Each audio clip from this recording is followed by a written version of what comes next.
This episode of the PlayStation Plus Game Club is brought to you by our wonderful members on Patreon. Your support really means a lot to us, and we wouldn't be able to make this community what it is without you. So a special thank you shout out to Pat the Trophy Hunter, King K6969, Against Me, Jordan Vickers, Gary Cooper, Diego Juan, First Mage, Super Hans, Ben Kahn, CJ, Ryan Wolven, Chaz Bilby, and Rob Stevens.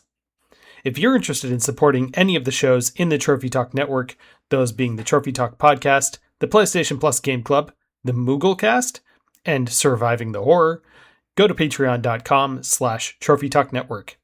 And for now, enjoy the show.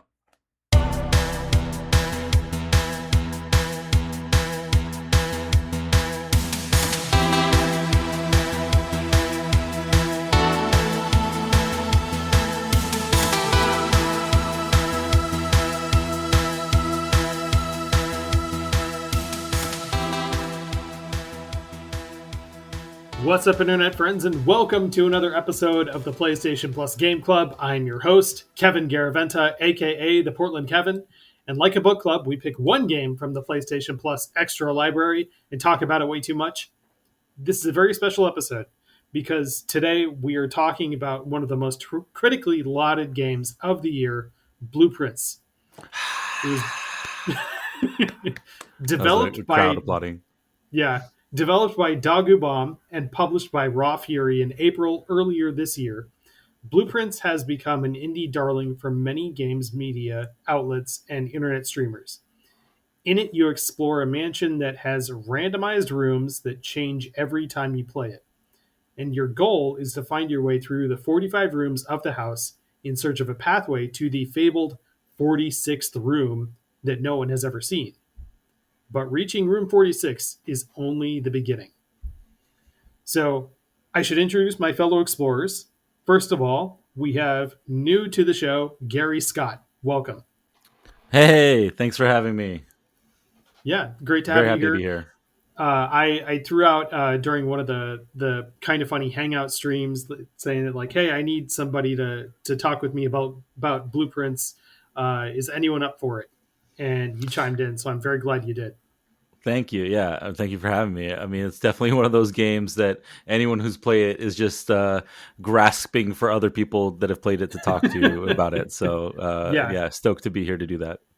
Yeah, I can think of a few games that come to mind that I felt like that before, but this one is it for me for the year. Like, I want to talk about this game with other people, and I'm desperate to find somebody to talk to about this.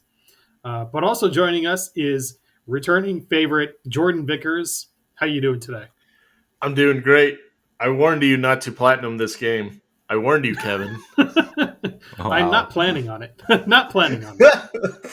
But man, like you told me way back in, I think, July, you said, like, you should try this game. And I did. And wow, like I can't believe, like, how much time I've sunk into this game. It is amazing. But before we start talking about Blueprints, first of all, I want to hear about what's happening with some of your current projects. Jordan, how about you first? Okay, so I totally, as of this last month, been revamping some stuff. I've been going back to my first few episodes of the last update review, which is formerly Finished Game Review. I gave that a new name, and I re-edited the first Hades episode. I'm about to re-edit it's the Sonic Origins collection that you and I, Kevin, did, which means we finally need to tackle Sonic Mania sometime later this year. What I'm doing is I got rid of both channels and I'm putting them all under the Sage Temple. So you can now look for both of my podcasts on Spotify at Sage Temple, and we just got Patreon right now. Everything will be free on the Patreon, though. So if you just want to donate, we'll throw in your name for like $3 at the beginning of the episode. But that too is at Sage Temple, and I am trying to get on Apple Podcasts, but I don't have any Apple products, and Apple's being a bitch right now. So Oh my god. We'll see how that goes. But for right now, I'm just on Spotify and Patreon at Sage Temple. You can check out Old Game Save, the last update. I just got done recording our Christmas episode. Kevin, you were on that. That'll be on by now. We have special guests for Old Game Save talking about our favorite Christmas gaming memories, and that was a lot of fun to record. Yeah, that's something that was a ton of fun to record with you. I'm really looking forward to hearing everyone else's stories. Yeah. In fact, we were running a little bit late because I just got done doing Colin's submission, and that was a bunch of fun talking to him real quick. We kind of came up with a Christmas themed horror game at the end of it on top of our heads, and you can hear his memories as well. So nice, I urge everyone to check that out. There are several hours of nice podcasting if you want to binge something during these long drives when you're going to your family or whatever for the holidays. So check that out. Yeah, or just grinding out a game during the holidays on your own. That sounds awesome. Yeah. Gary, you've got a podcast. I want you to tell us about it. Yeah, definitely. I've been aware of both of you guys as creators and kind of through the Kind of Funny community, and as someone who's engages quite a lot and has been trying to. I tell people I've been trying to start a podcast since 2017 in fits and starts, but it's my podcast is called Frame Rate, where I talk to people, and the idea is that we frame stuff and we rate stuff. So not only like the frame rate of a screen, but also the framing, the POV that we each bring to a piece of content, and the rating. What do we think about it? What I like to do is bring people with like a certain expertise or background to talk about something relevant. I had recently a friend who was a pilot come and talk about Nathan Fielder's The Rehearsal Season 2, and that was a really fun episode discussing Nathan Fielder's method, the Fielder method. I also talked to him. I had a special series where I talked to my dad about the entire Rocky and Creed series and where he was in life throughout each of them in the 70s and 80s, 90s. So that was a lot of fun too. But yeah, doing a lot more, basically focus on people and their projects and kind of focus on a piece of media in order to frame and rate kind of around something. So yeah, that's Frame Rate. My name's Gary Scott Yarbrough. I'm probably just going to be going by Gary Scott, just because it's easier. I have so many people that can't remember, even my friends of mine, how to spell my last name. So look out for Frame Rate with Gary Scott. Okay. Yeah, that's awesome. I actually have never. I think I've seen only one of the Rocky movies, only the first one. And it's been a hell of a long time. I was much more of a Rambo guy in college. That's when I started watching classic 80s movies. But I kind of want to check out the Rocky series too. But you can kind of like track not only where Sylvester Stallone was in his life, but also like Hollywood. It's fascinating just looking at like those 50 years of movies or whatever. Yeah. Well, that's really cool. But I'd love to talk with you about other movies and stuff offline because I'm a huge fan of movies, especially when it comes to like cinematography and framing certain things in certain ways. For sure. Would love to have both of you on. But for today, I'm sure that you're more excited to talk about blueprints. To the architect, an empty blueprint represents a world of possibilities. I give and bequeath to my grandnephew all of my right, title, and interest in the house and land which I own near Mount Holly. A world of dreams and doorways.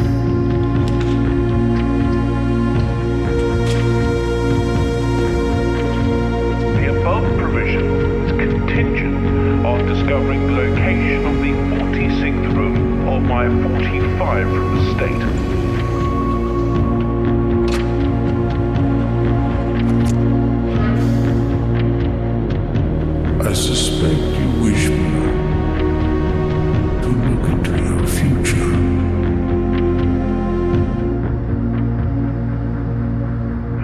my grandnephew fail, then this gift shall lapse.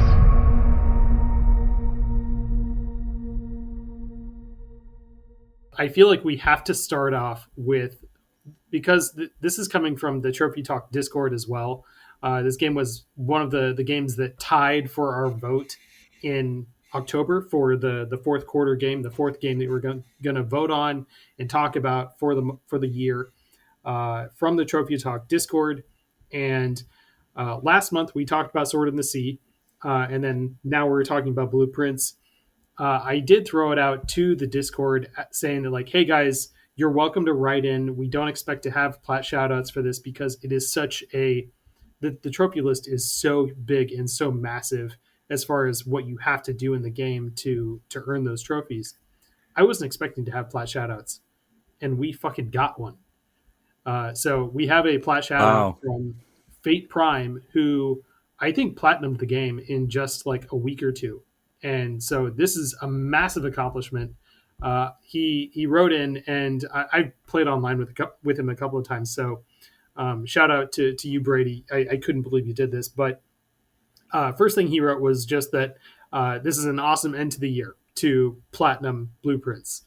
And then let me go back to his like full write up that he did over in the Plat Shot Trophy Room channel. He said, platinum number 105 Blueprints. Difficulty is a 6 or a 7. I'm guessing out of 10. He said hours 90, but I dozed off playing in the casino a few times. So he said, this is my game club. People should really play these. Game of the year. The art style is charming. The music is mostly understated until key events occur, which adds to the impact. And the puzzles wrapped in puzzles means even a failed run might be huge for progression. This is the closest I've gotten to the Balatro or Vampire Survivors craze. I couldn't put this down. For trophy hunters, this might be the perfect list. No early trophies means you can opt out, but if you do want to go for it, the list paces you with very different tasks to accomplish.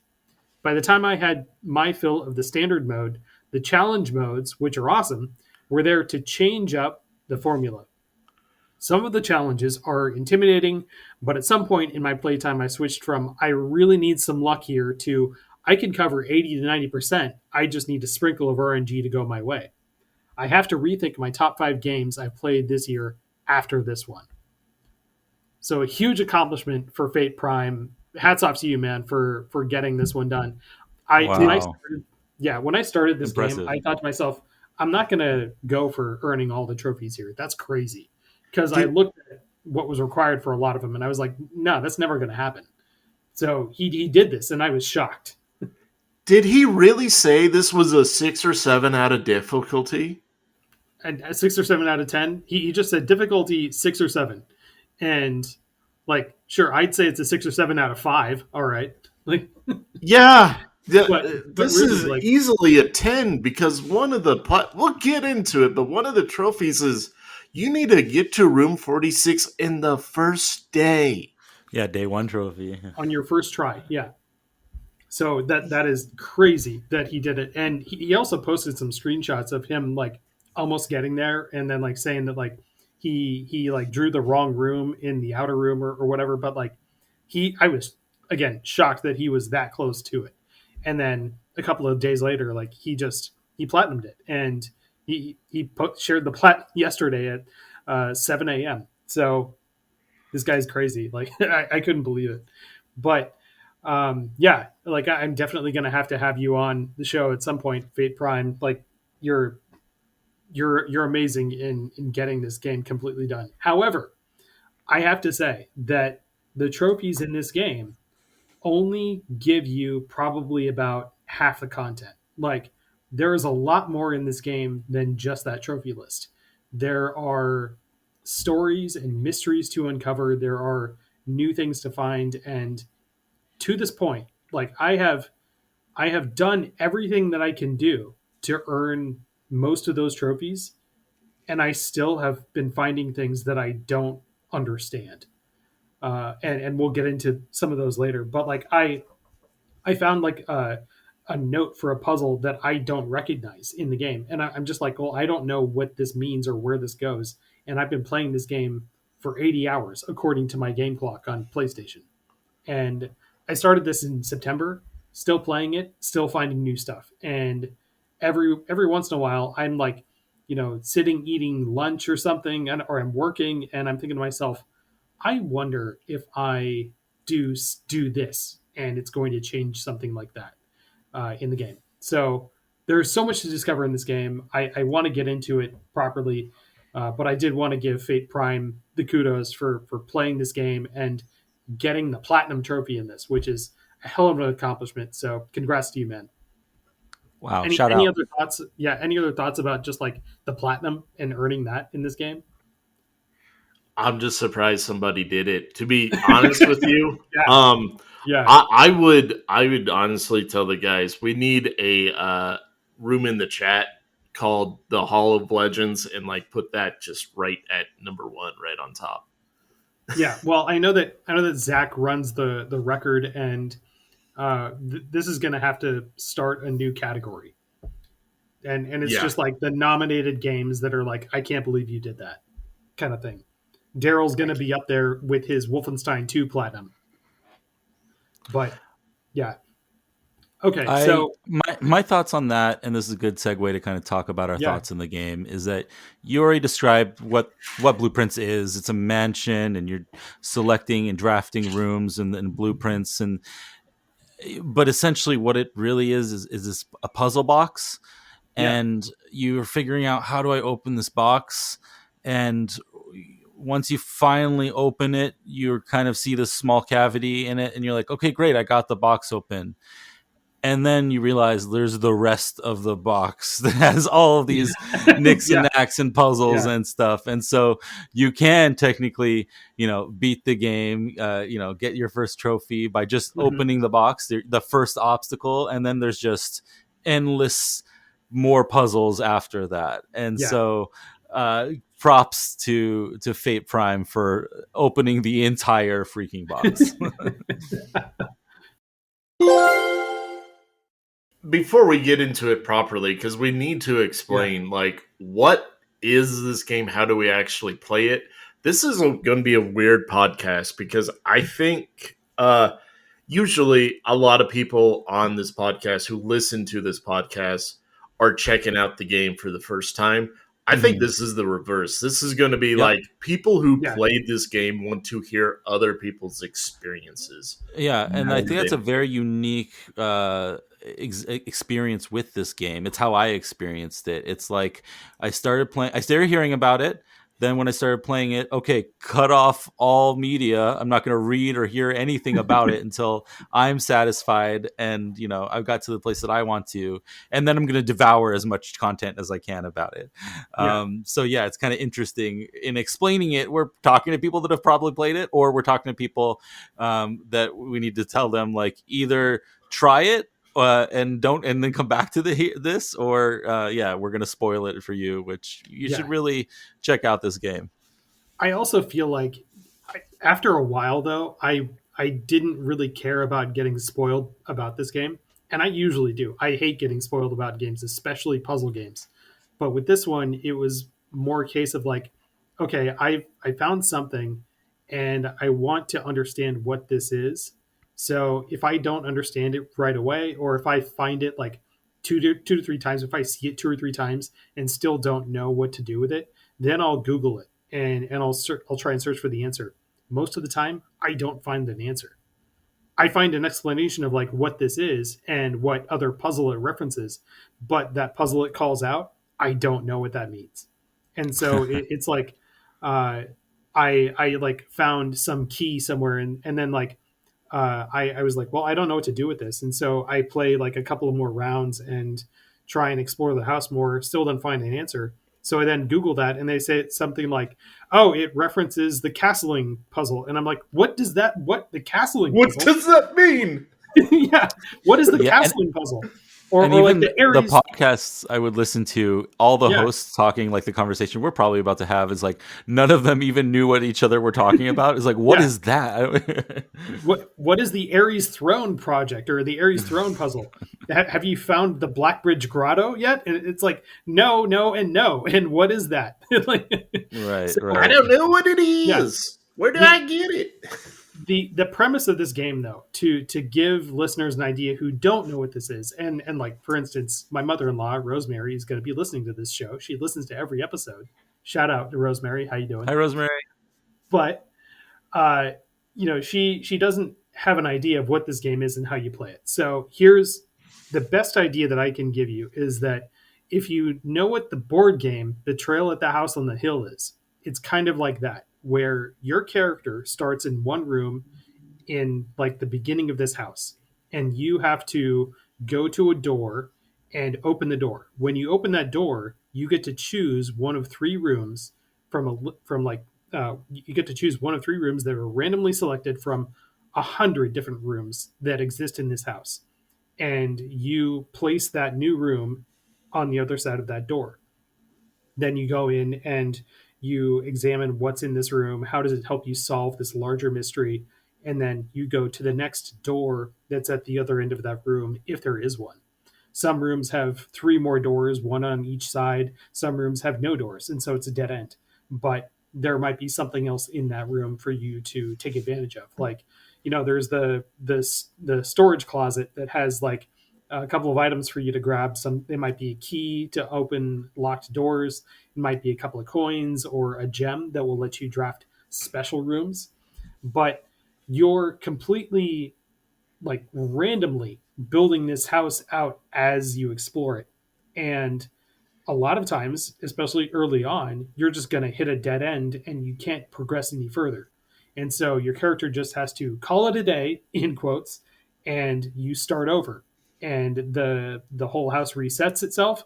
You lose anything you collected in the house the previous day, and then you just have to try again. And the whole premise is that you have to reach the 46th room of the house to then inherit this house that has been bequeathed to you by your late great uncle. So, you have this like concept that you're trying to explore this house and go from one end of it to the other, and there's like randomness that's going to push back on you and like stop you from getting to the end. But uh, you described it very well. It's like a puzzle box where like you will find things in these rooms that might not make sense to you at first, but then after a while you might find a clue that gives you an idea of what they mean in other parts of the house.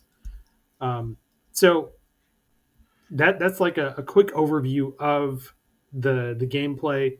I also want to, like, before we get into like our stories of runs and stuff and what we did, it's very interesting that this game was developed by pretty much just one guy. Yes. And it was developed over the course of 8 years by, and this is according to Wikipedia, by mostly one person named Tonda Ross. It was influenced by the illustrated book Maze Solve the World's Most Challenging Puzzle, which is by Christopher Manson, and a couple other puzzle books and tabletop things that were inspired this game. I'm guessing Betrayal at the House on the Hill was an inspiration for this too. But I also looked up that book, and it's out of print now, but the idea of it is fascinating, where it's an artistic picture book that you thumb through, and it has clues as to a larger mystery on each page. And that's very much like this game. Yeah. Did either of you know anything about the development history? Not about the development history, but I specifically messaged you about a week ago, like, hey, have you ever played Betrayal on House on the Hill? And Yeah. you're like, I love this game. And I literally said, Yeah. this is the closest game I can think of to this game. Yeah, that one is like it is my all-time favorite board game, and I love how it creates its own stories as you play it. So, Which, yeah, in the past, you've always asked, who is this game for? And I'll kind of spoil it right now. This is a really good game for people who love board games. Yeah. Oh yeah. Because you play it in first person, but it is very much like this sort of board game like kind of thing where you have a tile set that you have to stay within the confines of, and then you have to like turn over each room as if it was a card, like in that board game. So I totally get that. That's a great analysis. It's a persistent board game, one that you would play over and over again, but maybe write on cards to change them or tear up cards or very much like Risk Legacy, if you've ever tried that, or any legacy of the other legacy games. Yeah. There is a version of Betrayal that is a legacy version that I don't have, but I prefer the ones that aren't legacy just because I don't like to permanently change things in the game.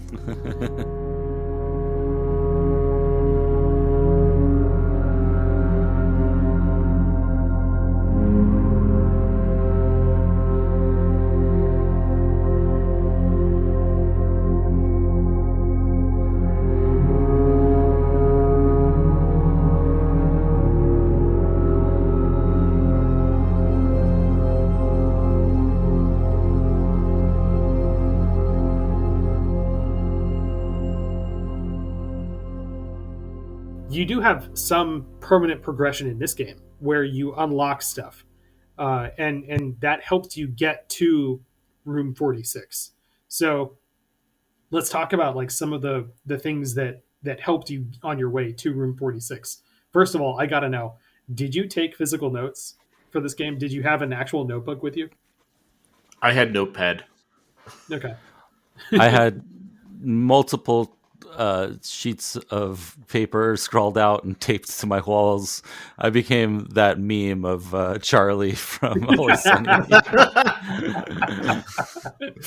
I actually wanted to do like a stream of me going overboard with like yarn every time getting a new clue, where I actually go put it on the like crazy wall behind me, yarn. Yeah, I only when I got to the point that I felt kind of comfortable, or like that the point where same point where I was starting to consume content about the game and not worried about spoilers, that I like take down the notes from my walls, and the only notes I have left are like my remaining questions of things I want to do. So yeah, I would start with my notes. I would start by taking notes about every single room, and I would have like one page devoted to each room. And then when I discover something, I would have to like flip back to that room. But after a while, I would start to know these rooms so well that I would just ignore that and just start scribbling notes about thoughts that I had about the game in general. But yeah, I also took a lot of snapshots. Oh yeah, I probably have like 400 screenshots. Yeah. I would like pull up my phone and just take a picture of the screen because I wanted to take a picture of a specific puzzle, and then I would reference those photos in my phone a lot. Now that I'm remembering, because I played actually when this came out on PS Plus in March, I did rely just on screenshots in the beginning, and then I had so many. And what I would do is like sit on my phone when I'd go to bed at night and review on the PS app all my screenshots and like start putting clues together. I would reread all the books I took, every screenshot of every page and that kind of thing. And then finally I was like, I need to start putting pen to paper. Which I rarely do. I'm not much of a puzzle game person. Played a bit of Inscription, but definitely beat that game. I think it's probably the most similar game I've played to this, but this definitely has opened up my eyes to a lot of things. I'm looking at like Outer Wilds next and some stuff. So if you don't mind, I do want to just start with a little bit of just how it feels to play this game before you even get into starting a strategy and stuff. Just the walking speed, the ambient music that I'm not. I'm guessing it's minor chords. I'm not sure about that, but I would bet on it. The cursor sensitivity, even you're kind of going around and the way you interact with things in this world is by selecting them with your crosshair, but you're not able to spam it. It has to be very intentional. And then the art style being almost drawn, but 3-dimensional and kind of cell shaded, and all of those together, and the footsteps, the sounds of your footsteps, combined with nothing moving in this game besides maybe water, and then maybe we'll get to it. But one of my favorite things is the hamster is is the only like live thing that's one of the that's moving. At what point I thought that was a red hair. Like I thought the hamster was the key to everything. Find the one living thing in the house. Yeah. But anyways, I just wanted to kind of paint that picture. Like when you start playing this game, before you even start unraveling it, you are kind of like hit by, at least for me, I'm like, I haven't played a game like this before. And like how deliberate it is, and how it feels is very striking. Where like you're not like zooming through all of these rooms. Even when there is like a button to run in a sense, but even that is not terribly fast. So you're not meant to like zoom through this whole game.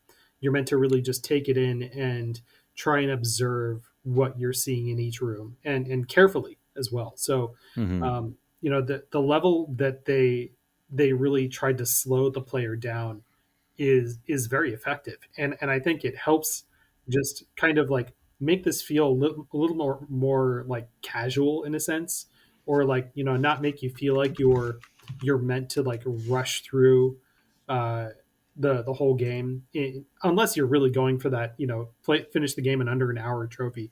But to play this game properly, you're supposed to ponder over everything that you see and go pretty slow, because it's very meditative in a way. Yes. Oh, absolutely. Yeah.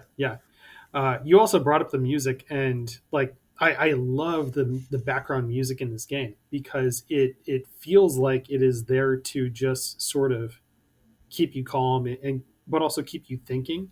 So I also, what I love about this is before you start the game, when you just load it up and the logo splashes play out for the developer and the publisher, it seems like it's going to be a horror game, because it has just a very deep one note theme to it. And then it's weird how then it starts up and it's kind of lighter, but the initial impression of the game is very kind of like dark, and you don't know what's going to happen. So then when you're actually playing the game, there are great like themes to some of these rooms. Like the observatory has a great theme with like an oboe, and I love that one, and it's just very chill to listen to. Whereas like if you draw the boiler room and you start up the steam engine in that room, it's going to sound very scientific, and it sounds like a mad scientist is working in the background, kind of. These are also so subtle in the transitions that you like. It might be even subconscious in how you're understanding them and stuff. Yeah, like you said, you're just like lured into focusing or thinking about a problem or something. I'll be real honest with y'all. I listened to very little of the music on this, because at first it seemed okay, tranquil, whatever. Mm-hmm. The only time I plugged in my headphones was when I was at the Great Alzir. Yes. Oh my God, those moments! It's like stop everything. I'm recording this. Yeah. So the Great Alzir is that like the fortune teller booth that you find in the rumpus room, and he plays it. And like the first time he did something, I was like, this is amazing. What does this all mean? And then after a while, I kind of realized like every time you talk to him or you get a fortune from him, it's just kind of generic, and you don't really know what it's supposed to mean. It might give you some vague hints to a couple of puzzles, but it is very much like not intended for you to be finding this guy, and it's not essential to solve puzzles. It's more just like a fun flavoring on top of everything. I am awakened at the sound of a dropping coin.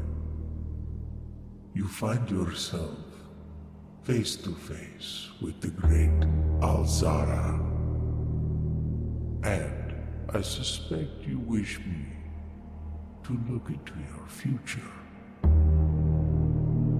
The image is becoming clear. I see the darkened cloud of ruin, familiar to us both. Now decrepit,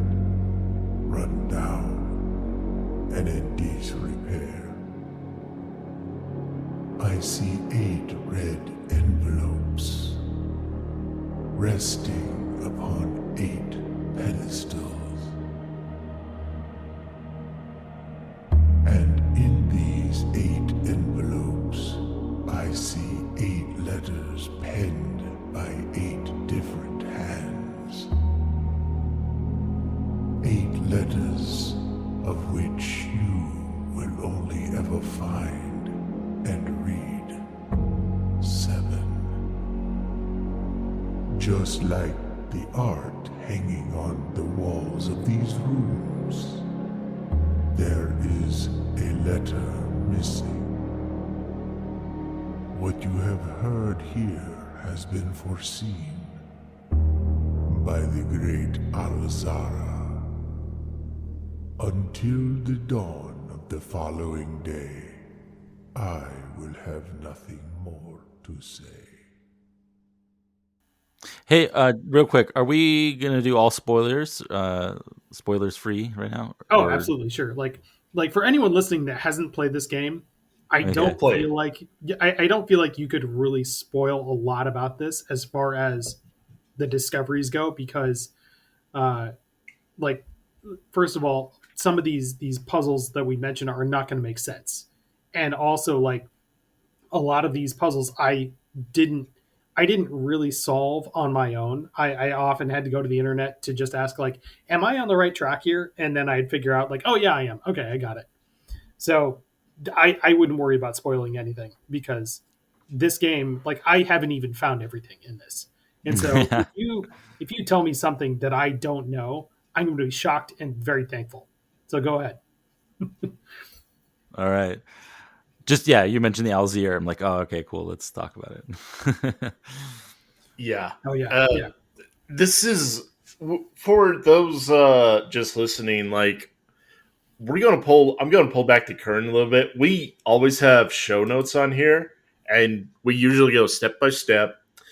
We're all over the place with this today because it's very thematic. It is. We're going to talk about whatever we can, and if we hit the note, we hit it. If we don't, and we run out of time, well, oh well. Strap in. It's a long episode today. Okay, so like if we're going off our show notes, then the next bullet point that I had here at least was which permanent upgrades felt monumental, because we did mention earlier that there are some permanent things that you can change in the house.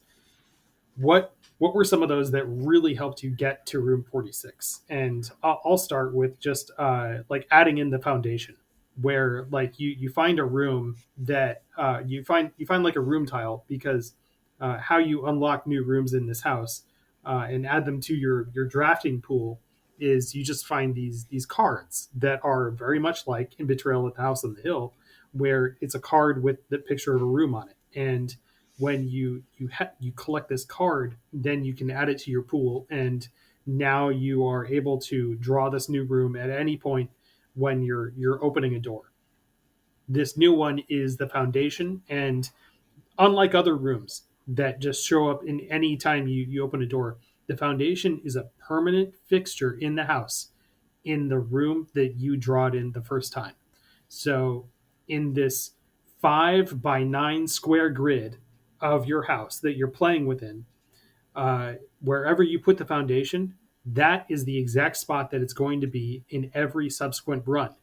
So now you kind of have this checkpoint to strive toward that is going to help you get closer to the final room 46. And it also has an elevator in it. So like the foundation like has an elevator that goes down to the basement. And the first time I found that elevator and then turned it on and went down, I was like, well, okay, cool. Like I feel like this is where the end of the game is. Right? Immediate dead end. Right? Yeah. And there's a door down there that has a huge symbol on it that I don't recognize. So what am I going to do about this? But getting the foundation was a monumental change. And I felt like, okay, well, that's a big step for you guys. Can I ask? Yeah. Where was your foundation? So yeah, we It kind of is- mentioned the 9x5 Yeah. grid, and every room is a square on the grid. So Yeah. yeah, when you had it permanently fixed, I didn't really understand when I was drafting mine it was going to be a permanent thing. Oh, me either. And No. I didn't No. and I didn't No. realize until like hearing other people that maybe mine was a disadvantage, but mine was very close to my entryway. Yeah. Really? Wow. Okay. Um, Yeah, So, second row. oh Yeah. wow, mine is on row 6, and it is like 6 and 1 in from the right, so it is positioned like 6D, and I feel like that is a very good spot for it to just like uh, me get there halfway, and it also, because of like what else I've unlocked, it also gives me a way out of the house very quickly, and Mm-hmm. one that is very far back into the house. It's kind of like its own back door that is permanently there. So I feel like up in row 6, it's very very close to the antechamber, which is the way to room 46, but it's not too close that it's difficult to reach. What about you, yeah. Jordan? So when I first started this game, I got to a point where I thought I soft locked myself from finishing the game. So when you told me, "Hey, I finally want to do this," so I started a new spot. The first time I got it was like dead in the center row, like 2 rows behind the antechamber, which was a Oh good wow. spot. And then the second Yeah. time was literally just one over to the left and up one. So both times were really close to the antechamber, and that felt like a really good spot to have them. Hmm. Hmm. Because once when you get a card key, you can and you're able to pull the lever to get the shaft down. It is a backdoor. It's so Yeah. nice to have. Yeah. Yeah. I that answered one of my questions, which was like, if have you guys restarted this game? Because I'm still playing on my first save, which is why I never really realized like any different with the foundation, any different place or anything. But Hmm. yeah, have you guys done any restarts?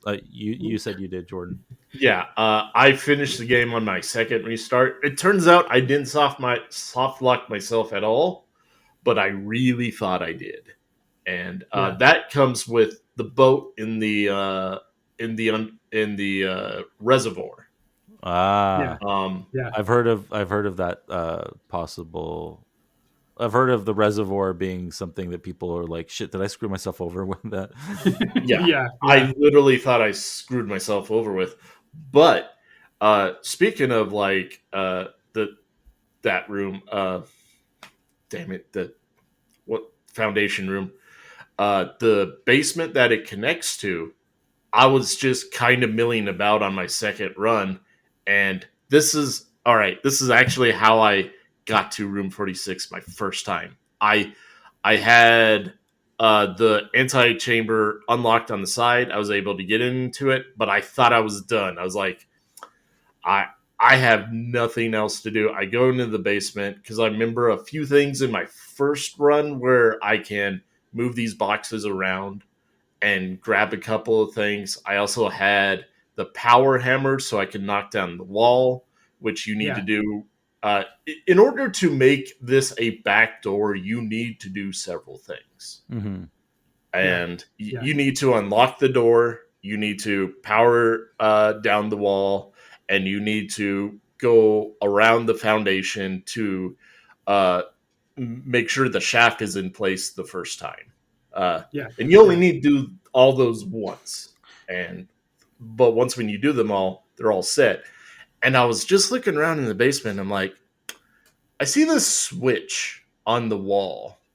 And I'm like, can I get to that switch? And I did by moving all these boxes around.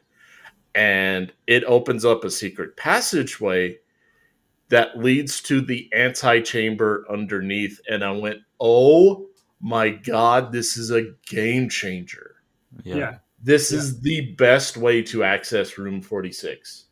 Can I tell you now? when I got to that basement room and I found that you could move all these things around, and I realized what I was creating was a platform for someone to walk and reach the switch, I was like, I need to get the hamster. And I tried for so many runs to try to get the hamster down. I was like, how do I get the hamster out? Do I need to burn the hamster? Because it was the only living thing. And I was like, of course it's probably important. Like, this is like, and then finally I realized, oh, I can walk on top of the box and go touch the switch myself. That was, yeah. So that's when the hamster was, that was the big story with the hamster. There are so many instances where the game forces you to like pull one room and then match that up with another room and then a third room. And I don't blame you for thinking that the hamster was the key to all of this, because like that is just another instance of like, oh, you have to pull the bunk room and then take a key item from the bunk room down to the basement and use that. And like, you know, the hamster being that key item. So that's hilarious because no, that's just anyone listening. The game doesn't spoon feed you anything. So the game doesn't have, it's not like so many games when you like walk away from the thing and it's like, maybe I should go check that out. You know, the main character tells you it's there's no difference between a clue and a non-clue in this game. So and the truth is they're all clues. It's just a clue to the end game. Speaking of clues, real quick, there's a clue that I could tell was a clue. I never figured out what it was. Okay, maybe we can provide some insight. The drawn pictures in almost every room. Okay, so this is one of my favorite puzzles. Yes, in the game. And this is one of the craziest things that is up on my wall. Yeah. If we count small gates, 8 dates crack 8 safes. I love that. So here's the premise of this. And this was one of those that like I also took crazy notes for this, where each room in the game has 2 drawings on the wall somewhere in the room. There are 2 pictures, and they could just be like pieces of paper taped to the wall, or they could be framed photos that are like framed like drawings that are really nice in the nice room. But they all have something in common, and you'll like get a clue to what this larger puzzle is if you find the study. And if you draft the study and see on the chalkboard, there is a 5x9 grid, which represents the entire house. And there's like one letter filled in one of those squares down at the bottom in the entrance hall. And if you look in the entrance hall, the 2 of those drawings, there is a card and there is like a face that is like, you know, one of those drama faces. So you could then like in the study also there's a note that says like, here these 2 things are paired together, and they have words that are paired together. Words like car and cart, or words like ace and face. And so like seeing those 2 words paired together, specifically ace and face, and then referencing what the drawings in the entrance hall are, being the face and the ace card, you can infer that like, oh, these 2 like pictures represent 2 different words, and one letter is missing from the other word. So that's how you get from face to ace. And then the missing letter, the E in that, whatever the F, it's like the F in that case is drawn in that square on the grid. So now what you start to realize is that the same pictures they don't correlate to the rooms. They correlate to the place in the grid that they are. Yeah. And sometimes even those picture pairings can change. So they're not always going to be the same. But what I ended up doing is I started writing down what those pairings were that I saw as I drew the rooms. And this was over the course of like a week of playing the game. And I started to fill in this like hidden message on the grid of the entire house. And as you said, Gary, the message is, if we count small gates. 8 dates unlock 8 safes. The And funniest part of that note taking is I do a new grid every time and then realize like, oh, it's the same thing. It's So the like same my thing every craziness time, has yeah. all these grids and then you start to have a master grid. yeah. But the whole thing about safes, that references a different collectible that's in the game that you can find 7 of these different safes and unlock them. But figuring out the combination of these safes is another puzzle in itself. So it's pretty crazy. We keep jumping around here on our notes. Yeah. Before I forget, I want to throw in one of the questions that Fate Prime did send in, asking what are some of your favorite rooms and why. And this relates back to like us talking about safes. But I want to know from you, Gary, first. Like, what are some of your favorite rooms in the house, just to draft, like that give you a great advantage? Oh, wow. I mean, it's hard not to say laboratory. Yeah. Because of how important that is to kind of advancing your game once you've gotten the crack of it and understand the RNG and all the tools. Mm-hmm. You're like, great, let me just run a bunch of experiments. And I played this game pretty obsessively for like 6 weeks or so, and then I kind of was open to spoilers, and then I played a little bit, but I definitely like was a solid point where I played it. And then since knowing I was going to come on this podcast, and frankly, even just knowing the Game Awards coming up and like end of the year talk of games, I wanted to refresh my memory and see how much deeper I could get into the end game that seems endless, which is a little bit of a turnoff for me, where I was like, well, okay, this well is never ending, but I'll keep going back to the well. Yeah. Have you seen those notes that just ask, does it never end? Right. Yeah, exactly. Yeah. Anyway, so long story short, laboratory and just having the really fun experiments where, especially when you get an immediately, or, you get a loop on there. I haven't had ones that quote unquote break the game yet, but what I was going to say is that I've just only recently realized how to do the trick to log in to other computers, and that's such an easy thing that I don't know why. I think I tried it early on or something. I don't know why it wasn't. I was always just trying to draft the laboratory, and so now I'm getting luckier with the shelter and security, and just trying to do as much as I can with experiments wise.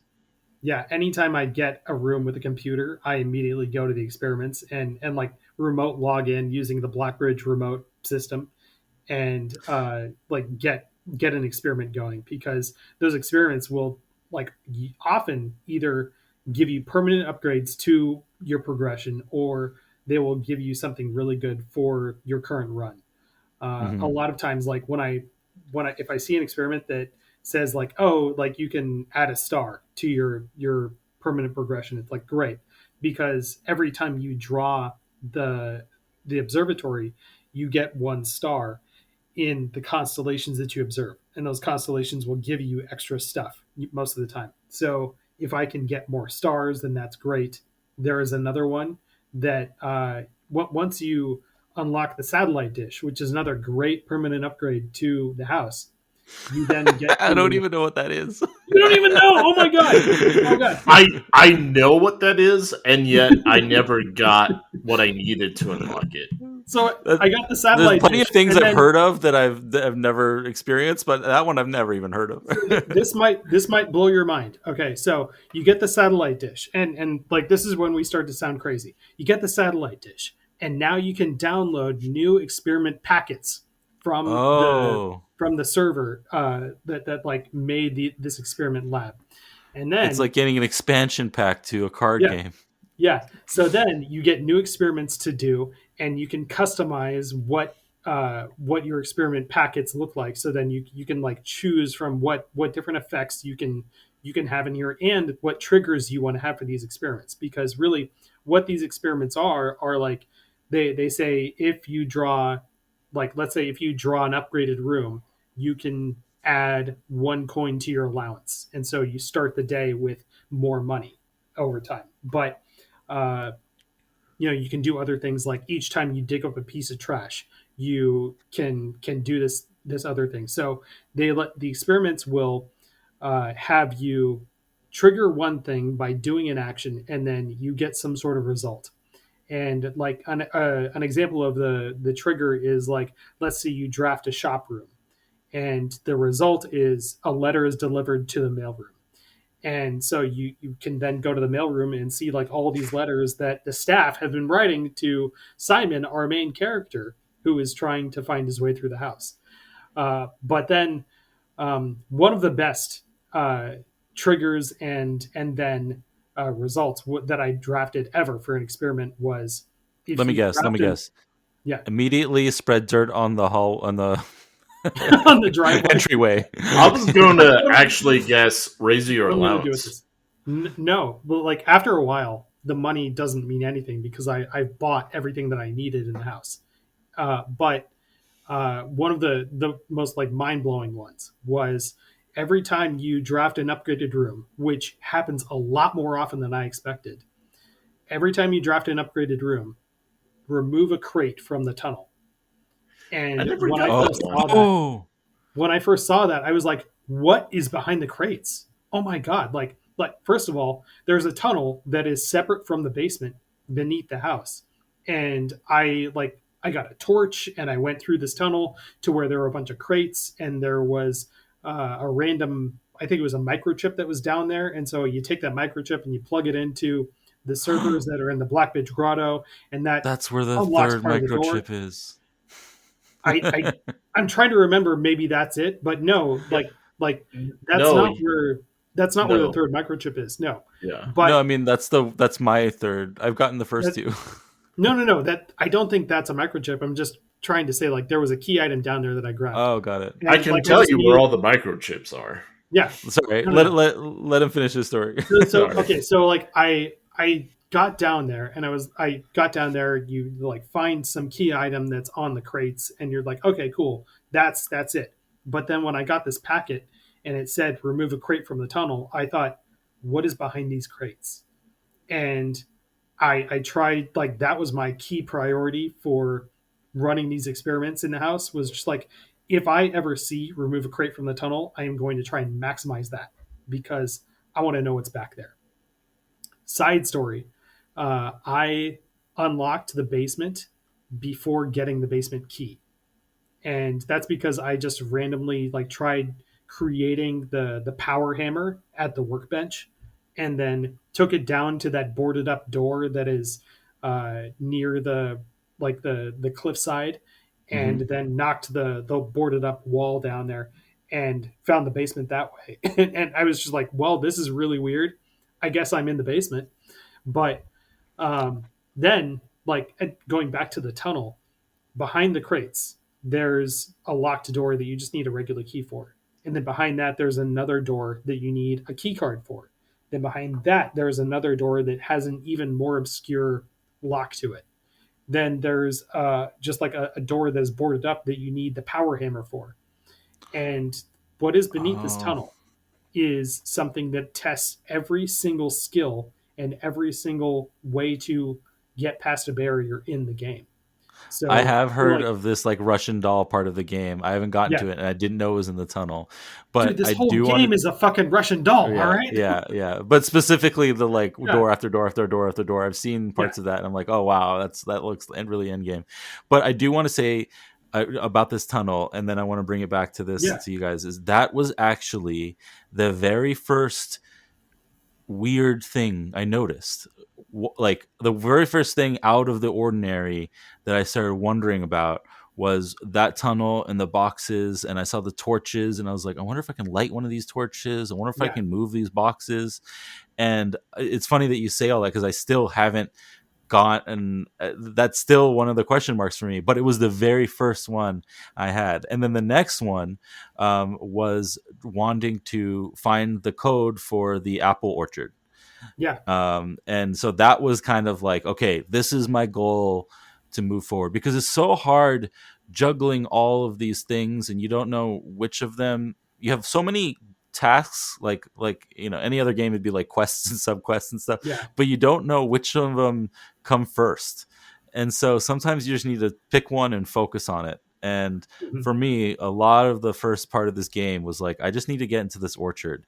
And so, like, my favorite permanent upgrades were probably, opening the orchard, but then in doing so, doing the 4 gas valves for the flames. I think that Yeah. was like really fun to do the first one and realize there was 3 more. Where are they? Some of them ended up being in places I've been in before, like the hovel, that kind of thing. So I really enjoyed finding the first thread and then pulling on that and then realizing it all connects to each other. What were like some of the first things that got you guys to really start digging beyond just the surface level of this game?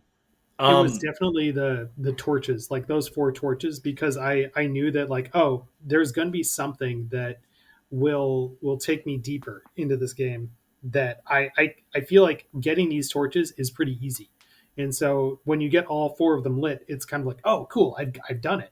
And now we are going to really dig into the game. And still, I had no idea that, like, what I've just discovered is like 5% into the game. Like, this is surface level stuff.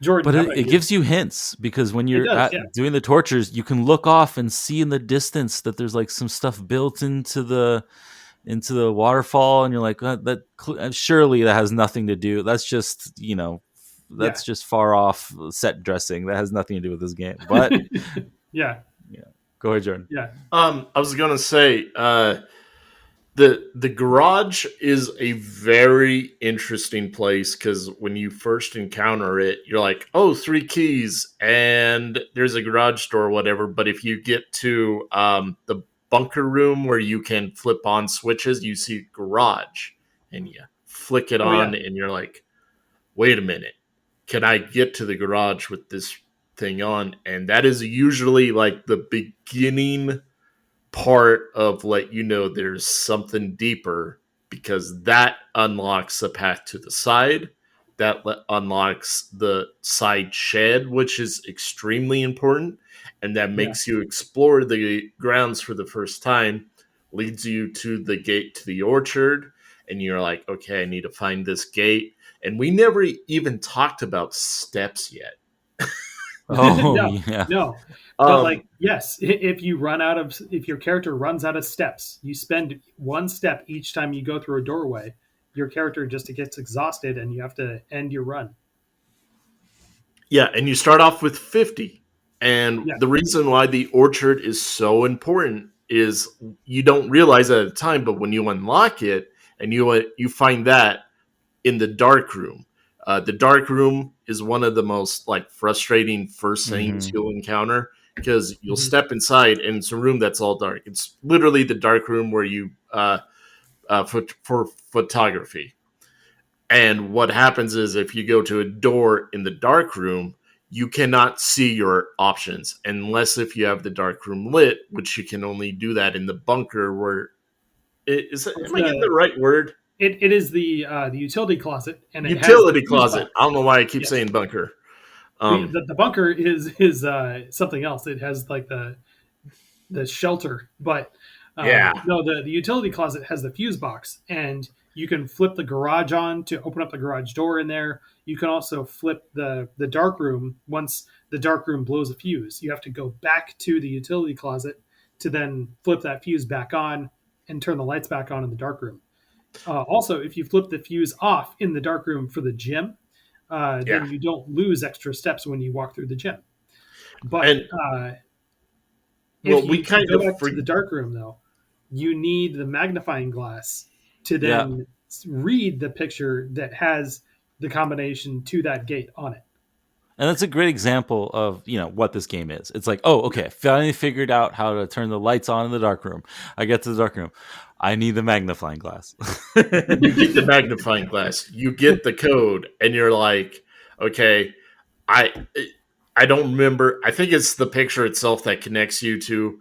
Yeah, it's this little gate code right here that is what will set you in. Once when you're in the orchard, you can now your maximum steps start from 50 to 70, and Yeah. that's a big change, Yeah. and it makes you feel more powerful. Yeah. And it gives you like more room to explore on each run. It feels like it just expands your capabilities. So going back to like permanent upgrades, that's a big key one that helps a lot. Yes. Referencing I didn't. also, I completely forgot about the side gate opening. That one probably is the Yeah. biggest one in the very beginning, because you start to say, okay, there's a lot more to this than just the 9x5 grid. Yeah. It is crazy. So that, like, how deep that goes.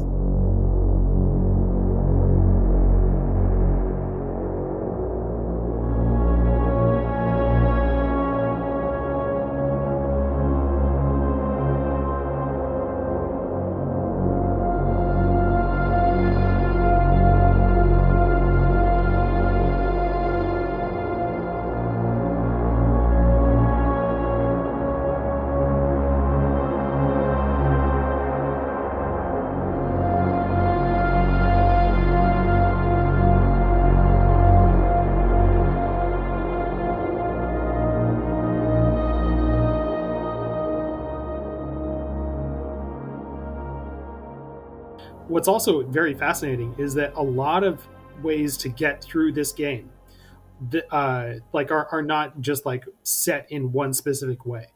An example, like Jordan, you brought up, was the garage, and you have to find a way to power on the garage door. But one way to do that is to find the utility closet and then flip the breaker to like turn it on.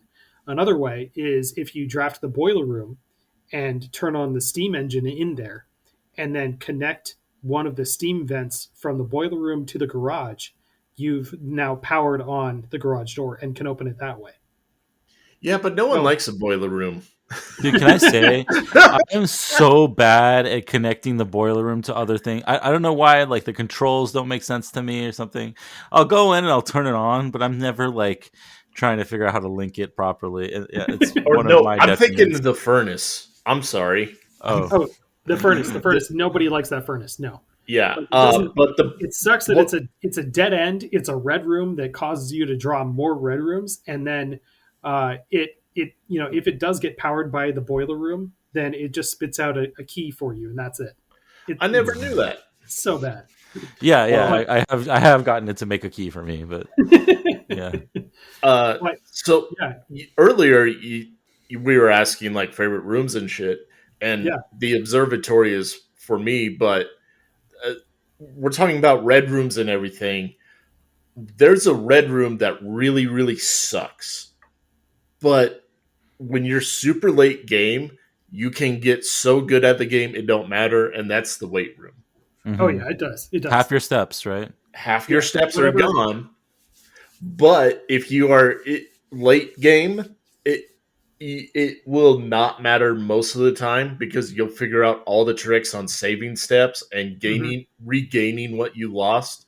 And the thing about the weight room is there are 4 exits, which is really powerful. There's also electricity that can travel through there. So if you're trying to get to the steam point, vents, yes, it does have steam vents. And I didn't know this till after I quit the game, after I did all the what we call the late game stuff that matters. I found out there's a safe in there. Yes. Wait, a safe? There's a safe in the weight room? Yeah. Okay. Did not know that. You need a power sledgehammer. Oh, okay. So I know there is an antechamber lever behind a breakable wall that you need the power hammer for. But there's also a safe in there? I'm pretty sure what I saw said safe. Because I found 7 of the safes, and I didn't know there was an 8th safe. Yeah, there's 8 safes. Okay.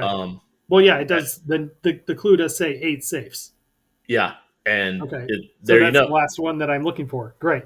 Also, if you've drafted the shelter in the outer room, you do not lose half your steps if you draft the weight room. But only if that's one of the 3 first red rooms that you draw. Mm-hmm. There are so many weird things to keep track of in this game, and it sounds crazy talking about all these weird things that happen in all these rooms. When the radiation starts coming and when you're drafting and the cards look wavy, I'm like, I don't know what to make of this or what's going to happen. I'm just going to ignore this. I don't understand what that is. Like, first of all, I don't think I've ever had my cards look wavy or what triggers the radiation? Red Wait. rooms. Red rooms too? So if you have the archive Yeah. and a room starts to look like, when your vision gets kind of blurry with lots of heat Yeah, it looks Yeah. like heat. waves, that's indicating a red room. Okay, so even if you can't see what the room is, like an archived room, it's Yeah. red still, right? Okay. Yeah. Okay, good to know. Yeah. 80 hours in, I'm still learning new stuff about this game. Good God. Oh, yeah, that's a good question. So I'm 49 hours on day 89. Can I say one of the best rooms, especially when you're trying to get to room 46 the first time, is the secret garden? Yes. Because that opens both sides of the antechamber, which is really nice. Only if you have a power hammer. Yeah. Can you open that second side? But yeah, You need the handle typically- also, right? No. So Oh, am I No. thinking of a the different That- one lever with the broken handle is in the greenhouse. The secret garden is another. It's a different room. That one has Yes. that one has two different antechamber levers in it, and each one of those unlocks the west and the east side of the antechamber. So, that does help. That also helps with experiments too, because one of the triggers that I started using often was each time you pull an antechamber lever, so you can find out. Oh, Yeah, it's very helpful. But yeah, Secret Garden has the fountain that you move around. yes. Yeah, okay, Yeah. yes. You spin the wheels and Yes, you yeah. need the arrows to all point three ways. Yes, Yeah. that was a very fun puzzle to solve, and it felt really rewarding. Yeah. Speaking Did you of guys fun puzzles, ever? go ahead. I'm sorry. I was going to say, did you guys ever find the secret exit in what's the green room? The greenhouse? Yes. So if you have the power hammer, you can knock down that wall and Yeah. turn it from a dead end into a not dead end room. You just And crash through one of the walls.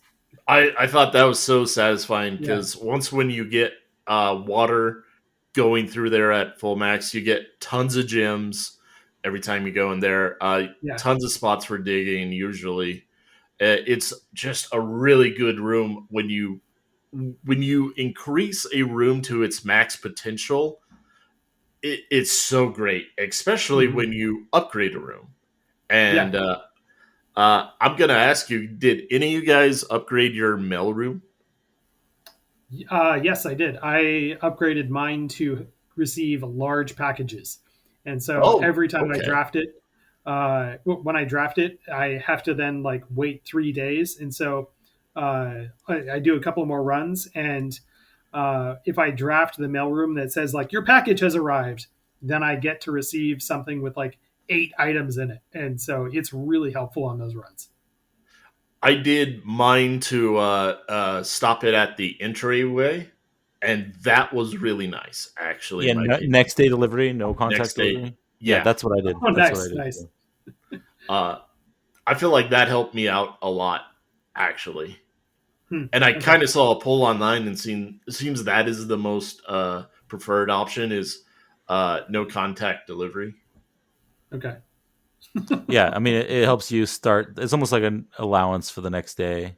Yeah, and Nice. that's when this game definitely picks up. Is you start setting yourself up for the future, increasing your allowance, your gems, your keys. You start out with getting mailboxes delivered, and then you're like, okay, this run is gonna really be effective.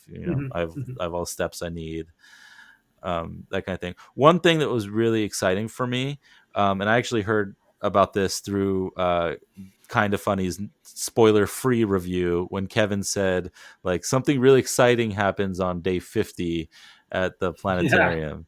And so I just knew okay, that's what I'm gonna wait for, and I recently actually hit that and then just started spending my stars like crazy on a single run.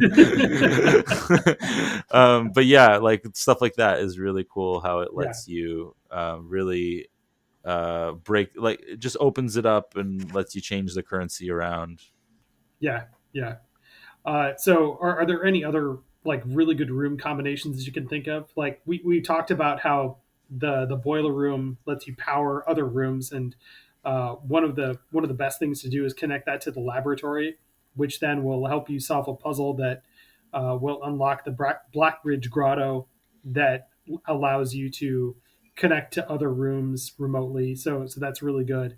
But like other room combinations that you can think of that you want to bring up before we move on from that. Boiler room to the pump room is essential because you need to put Yeah, as much water as you can into the reserve tank. yeah, That feels really crucial to get what you want to do because you want to keep your pool drained because once when you enter room 46 for the first time, you can buy some swim trunks in the gift shop, and that will put chest at the bottom of the pool. yeah. Um, Very you useful. also need you will be changing the reservoir levels a lot if you're doing the in-game shit. Yeah, Um, yeah. Wow. Yeah. So that's something that I've like known I've needed to do for a long time, but never got the RNG well with the pump Mm-hmm. on. And every time I've gone to the pump room, I've just not been able to do what I need to do. I But I keep putting coins into the fountain because I know one day I'm going to get them all back. I did not know that the first time I did it, you just need electricity in the pump room. I thought you needed the boiler connected to um, the laboratory and the pump room. I thought you need all three of those to connect. Hey, here's a Yeah. question for you guys. It's just Have it's either just the boiler room. Yeah. have either of you guys gotten power through the aquarium? I heard that Yes. like an Yes. electric eel is a thing. Okay, that's Yeah. cool. So you can upgrade your aquarium. You can upgrade your aquarium to then power other rooms like the boiler room, and that's a good alternative if you're having trouble just finding the boiler room to connect to other rooms. So I recommend that. That is like one of the best upgrades for the aquarium, at least. But yeah, like that's a difficult one to combine. But once you do, it's key.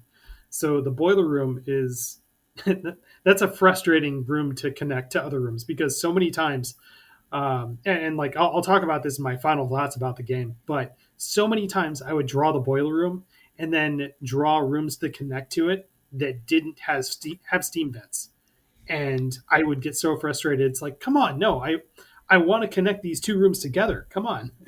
So, Mhm. Did you ever get yeah, the wrench? the rich. Wrench. The item, the wrench. Oh, the wrench. Yes. Yeah. Okay. And that did help. Yeah. Because then that lets you adjust the room rarity of those particular rooms. But you can also find the conservatory, which will let you adjust the rarity of any room that, like 3 rooms in the game. That's very helpful. Then one other combination that I want to call out that is key for anyone that hasn't played this yet. The One of the best combinations is the coat room, and that's a really good room for you to just take an item that you want to save for later and drop it off there before you end your run for the day. And then also when you pair that with the showroom, and there is really expensive stuff to buy in the showroom, if you can buy something there and then store it in the coat room, it's really good for future Oh, that's runs. cool. Like one thing that I always try to do is keep the master key stored in the coat room. And if I ever draw the coat room, which is fairly common, then I get the master key out of there, and I'm able to unlock any door in the house. And it's so helpful. And then after I'm done with it, then I run back to the coat room and drop the key off, and it's like a library. Uh, you could also do that with like anything else that you craft at the workbench, anything else that you buy at the showroom, like the gem bracelet. So you don't have to pay for gems that would be needed for expensive rooms. That's really helpful in just getting you to progress further through the house. So, Yeah. there's a trick if you're playing for your first time. And I know this by having 2 saves. In the chapel, you can light candles, and it'll give you a piggy bank of all the coins that the chapel kind of stole from you.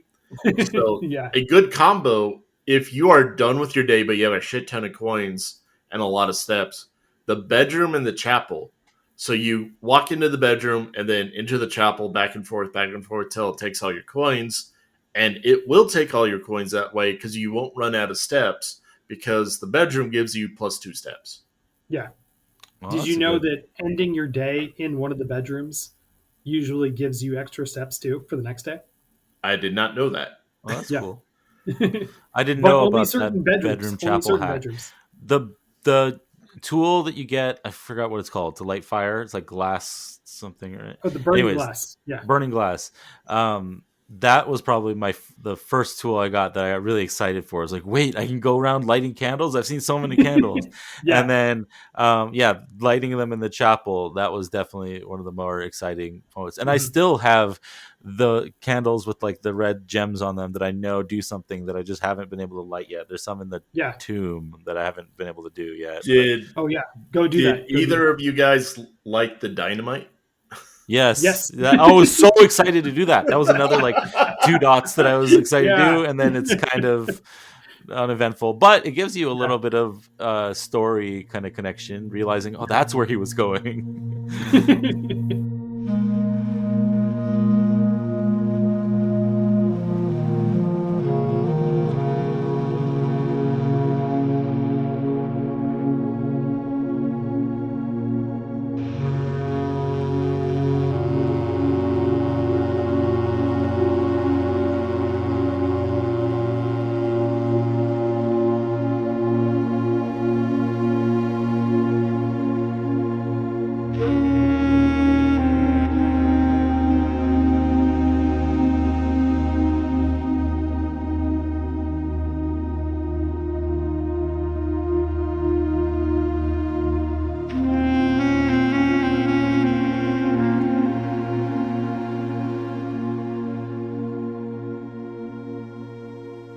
Okay, so I do want to call in again, like another question that Fate Prime asked, because we referenced it a couple of times. Do you have any stories of runs you thought were special but failed due to the cruel hand of fate? Or what about runs you saved? So I was about to bring this up, but this is definitely kind of one of the red herrings that I chased for a while and only recently realized it's nothing. I used to keep the car keys in the coat check because I never once both got the car keys in the car open, but also the power on for the garage door to open. And I was convinced that if I was able to have the car keys and the garage door open, I could drive somewhere, or like I thought it would give me access kind of like the west side, the other door, the shelter, like if it would give me access to something else. And only recently did I like have everything and it was just nothing. And I was like, oh, well, there's another one. So Simon is 12 years old. He's not going to drive the car. We're maybe not out of the gates, but to the front of the house or something. I don't know. Yeah. I kind of already told mine where like finding the secret in the basement literally made me save my run and get to room 46 for the first time. Yeah. I think you told me that story too when you first did it. Yeah. I think most people don't find it hard to get to the antechamber. But I actually I wasn't consistently getting to the antechamber. I only got to the antechamber maybe like one time before I got to room 46. Like they were both the same breakthrough to me. Yeah. So that was kind of really hard for me with RNG. I don't know if it was my foundation or what, but I had like a few early humps just to get to 46 that were pretty difficult for me, just running out of steps. Yeah. I feel like getting the foundation closer to the antechamber really helps. Getting like I didn't have a hard time getting to the foundation once I placed it, but I think that the closer it is to the front door of the house, the harder it does make your runs to get past that. And like it's not going to be easy like getting in those higher levels. So like putting mine at like 6, I feel like was a really good sweet spot, but I don't know any other way. So Jordan might have it. You might have it right where like, putting it higher in your rank is really key to making it easier. But as for myself, like when I first like reached the antechamber and didn't pull any levers, that was the first time I was like, oh no, like I feel like I got so close. And then once I did pull a lever and I got in there and realized like, oh, like I need to find a north lever, like because they're like levers that pull the west side, the east side, the south side, and the north side. And the north side is where room 46 is. So I got in there and was like, well, shit, where's the north lever? Like I need to find that. And then the pedestal pops up in the center of the room of the antechamber, and the basement key's on there, and it has a note that says, like, to go up, you must go down, and that key unlocks the door in the basement. So, by then I had already gotten down to the basement. And you recognize the basement key symbol as the basement door, that you've been like, yeah. But then, like in the basement, there's like stuff that you have to do to figure out how to get to that north lever that is in front of all the other doors. So, there's like the box puzzle that you have to move the crates around to then jump up on top of the boxes and then hit that switch. Beneath that, there's the reservoir on one side, and then there's like the big giant gear that you have to turn on the other side to get across that huge gap. Then like once you get in there, that's where you find the north lever and pull that. And at the same time, when you get to that lever, you get shown 8 different doors. And what are all 8 of these doors and what do they mean? This is where like the extra puzzles for the game come in. Once you've cleared the game, you've reached room 46, the credits roll and you think that's the end of the game. But very much like any other roguelike, this is where the game actually starts, where you've completed your first run and now the game opens up even more. You now realize there are 8 different sanctum keys hidden somewhere in the house that you have to collect. And then, each time you get a key, you can take it down to the basement, choose one of these 8 doors to open. And one of these 8 doors contain a puzzle of their own. And I remember, Jordan, you messaged me about like getting these sanctum keys, and you messaged me saying like, is one of these keys in the vault? Please don't tell me it's in the vault. Well, because like the vault has like all these different safety deposit boxes, and there are like 5 keys that you can collect to open them, but it's daunting to see hundreds of these boxes just on the wall. Isn't the vaults something to do with 40 coins or something, or is that different? Yeah, you get 40 coins. 40 coins. Oh, okay. Yeah. But it costs, 3 gems to open? 3 gems, yeah. Okay. However, you can mitigate that cost if you've drafted the armory, and you buy the axe, like the battle axe, and you cut the gem cost off of the room. So, Jordan, you said like what rooms did you cut the gem cost out of? Okay, so before we even talk about that, like in this game, you see chess pieces all over these rooms, and it's like some of the first notes I jotted down, and I kept wondering, what is the mystery with these? And then we were talking about the 4 flame lights earlier, and that connects to this weird underground section on the opposite end of the mansion. It gives you an elevator. Yeah, and it feels like you're exploring the remnants of a lost city or something. It is really cool. And you find this chessboard, and it's nothing but white pieces. And I'll get to that part in a bit, but I picked up my notes, and I'm like, I think I know what to do here. So I put all the chess pieces according to whatever is drafted in the mansion at the time. So Like, mind you, that the chessboard is in the same shape as the grid for 9x5 grid. Yeah. Like, that's the clue. It's not a normal chessboard shape. It's the shape of the mansion. And there's like 5 or 6 pieces off of the board that you can pick up and place onto the board. Yeah. Yeah. And you need to have the enough of your rooms drafted, including the king and queen parts, which can be a little tough. But once when you get all those and you line them up, you get these options, and one of them, and there's really only one real important one, which is the knight. The knight gives you the armory. Mm-hmm. And can I tell you guys, I've never done this. Oh, really? I've tried, and I've never been able to like fill up my map. And but well, you don't have to fill it. You just need at least one room that has a giant queen chess piece in it, a room with a giant king chess piece, and then the same with a bishop, a knight, a rook, and a pawn. And the hardest ones to find are the king and queen pieces. So exactly. This is the castle puzzle you were talking about, right?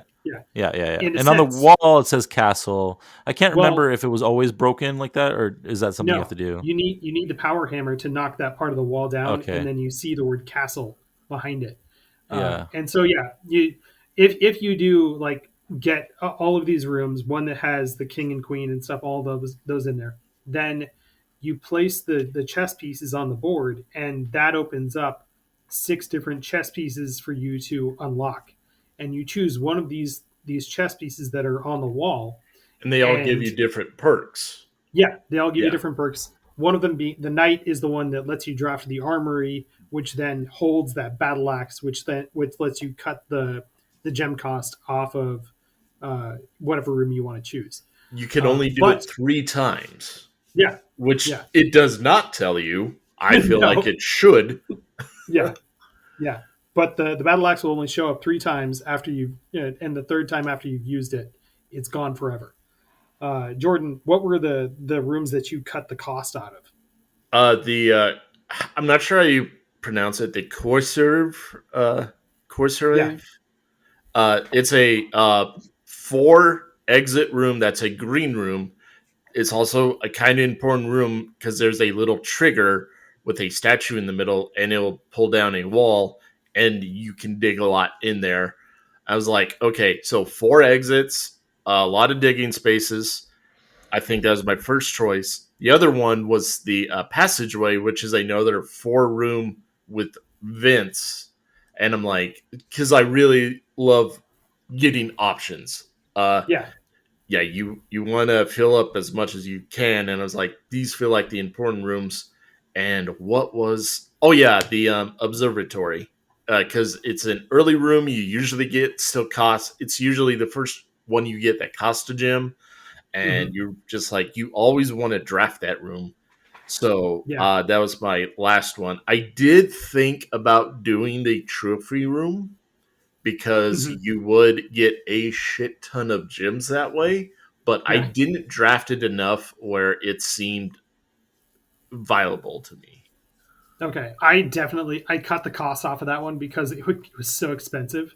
It cost 5 gems. You get 8 gems back, but it cost 5 gems, and there were a handful of times that I had runs that stopped me because I drew that room out of my 3 options, and I couldn't pay for it, and so I was locked out of that room, and I ended up drafting rooms that I didn't want because of that, and that ended a run prematurely. So I thought, like, I need to get the costs off of this one because, first of all, that opens up an option for me to get if I don't have any gems.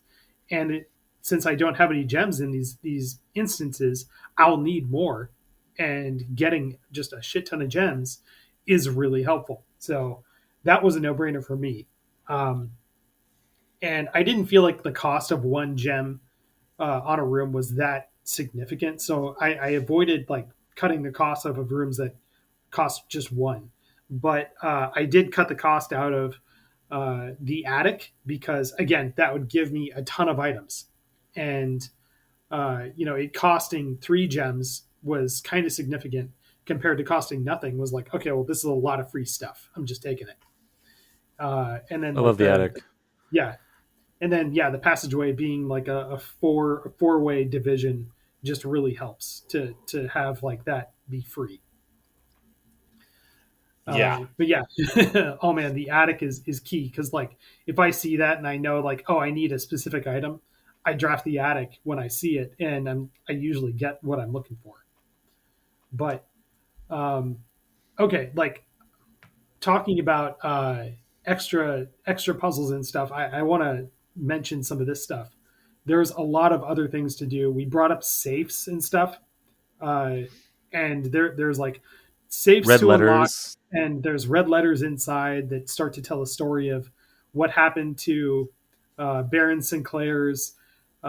Is it his niece? I think it's his niece, and like who she was, and uh, you also see some stories in other pieces of the house that tell the story of like how she was on the run from the authorities because she was an author who was writing political material about the current government and talking negatively about it. Then like she went into hiding, and there were like other weird like pieces of the story that were being told, just kind of like in these clues of these letters that you got. Um, Fate Prime, his last question that he sent in was, "What do you think really happened to Mary?" There's actually a YouTube video on this, so I kind of cheated. I need to go watch that now. Yeah. It's 3 hours long. Wow. Oh my God. It talks about the entire history of from the timeline of Yeah. this game. So it Yeah. goes way back into like prehistoric era to current, and I only watched bits and pieces of it, but and in the end, it still doesn't give you a clear cut answer because he's theorizing everything he can. Yeah. I would like to see if the game creator has a definitive answer, because I think one of the biggest cop outs an author could ever do is, well, it's for you to decide. I'm like, shut up. Tired of hearing that crap. Yeah. I like I said, I had a lot of split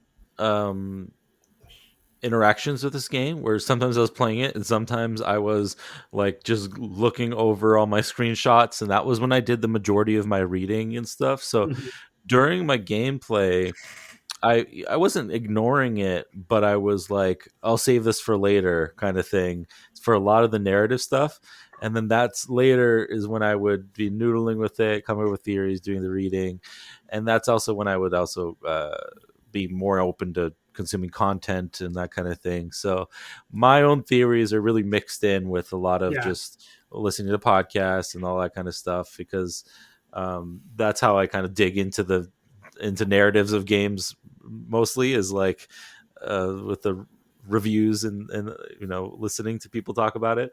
But for me, it was just so exciting how it definitely was like a thread that you were pulling on, and you could tell that there was more coming. Like I really love the archives when you go find that book and you're like, oh, this is all the important stuff. And something we haven't talked about is at the library and all of the books that you get in the library that drip feed you, and then you get the bookstore, and so you are able to like finally start sinking your teeth into getting more understanding of things like runes and like how this whole system works, and the geography of this world, and a lot of interesting stuff like that it just really helps fill in the lore in the background. And you can try you can piece it together yourself, or you really kind of like, now that it's been out, just go find some resources to dive into. But the way that it doesn't spoon feed you is amazing. Did you guys unlock the classrooms? Yes. Yeah. I also took the final exam. Okay. Yeah, it's not something I figured out how to do. No. I thought I unlocked all the classrooms. It turns out I did not. I think I was one away. So. There is the outer room that is the schoolhouse, and then that adds 8 classrooms to the drafting pool, and then you need to find the drawing room, or it's the drafting room that will let you like put in a 9th classroom into the draft pool. Having all 9 of those will then let you get to the final exam for the school set. And what's crazy is that like that final exam involves a lot of stuff that you have to learn and figure out throughout all 8 of the previous classrooms. And you have to discover some other stuff about like the geography of this made up world, what some of the different languages are of this made up world, and then take all of that information together and apply it to this 30-minute exam that you have to take in the classroom. And you have like literally 30 minutes to just sit down and enter the answers for this. By this time, though, by the time I got there, I was just like, you know what? I'm going to look up all the answers online because there's no way I'm going to find all this information in the library and all the other classrooms. I don't want to have to like teach myself this new language in classroom number 8. So I'm just going to look up the answers because I've made it here and that's enough. Yeah, there's a certain point where you feel like enough is enough. I need to look up for answers. Yeah, And you're like, I didn't cheat on 99 of these questions. I can cheat on 100. yeah, I did that only for the gallery. And it was because I looked up online. Someone said, like, it's not that rewarding and it's kind of an annoying puzzle, anyways. So that was the only puzzle that I was like, screw it. I'm just going to look up the answer. And that ended up being the run that I got to room 46 on the first time. So it maybe did help me. I did look up the answer to the breaker room puzzle. The main when you were talking one, about the breaker room earlier, that was actually one of the first like deep puzzles I got into just on my own with the patterns, and really cool, like the different colors, and then it opens up and you're like, how many of these kinds of puzzles that are in my face but I don't realize it are there? That felt so good to unlock. Like it felt so good to solve on my own. Same with the dartboard puzzles. I still love solving those.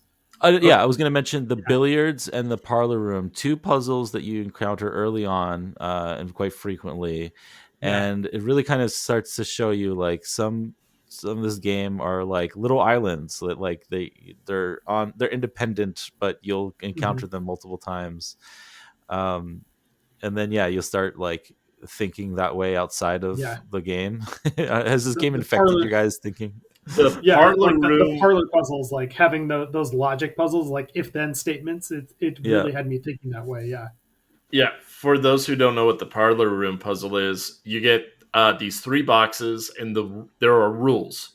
One box is a lie, the other is a truth, and the third one can be whatever you don't know. But inside the boxes lie gems, and it's a logic puzzle on figure out which one is lying, which one is true, and which one has the gems. And each time I'm doing these, I feel like Batman versus the Riddler. Yeah, I mean, like the last one that I solved, I was playing this game just this morning, and there was one that I solved that said like the blue box had it written on it. It said, this is the blue box. The black box had it written on it, this is the black box. And then the white box had it written on it, said, the gems are in a true box. Okay, so 2 of these boxes are definitely true.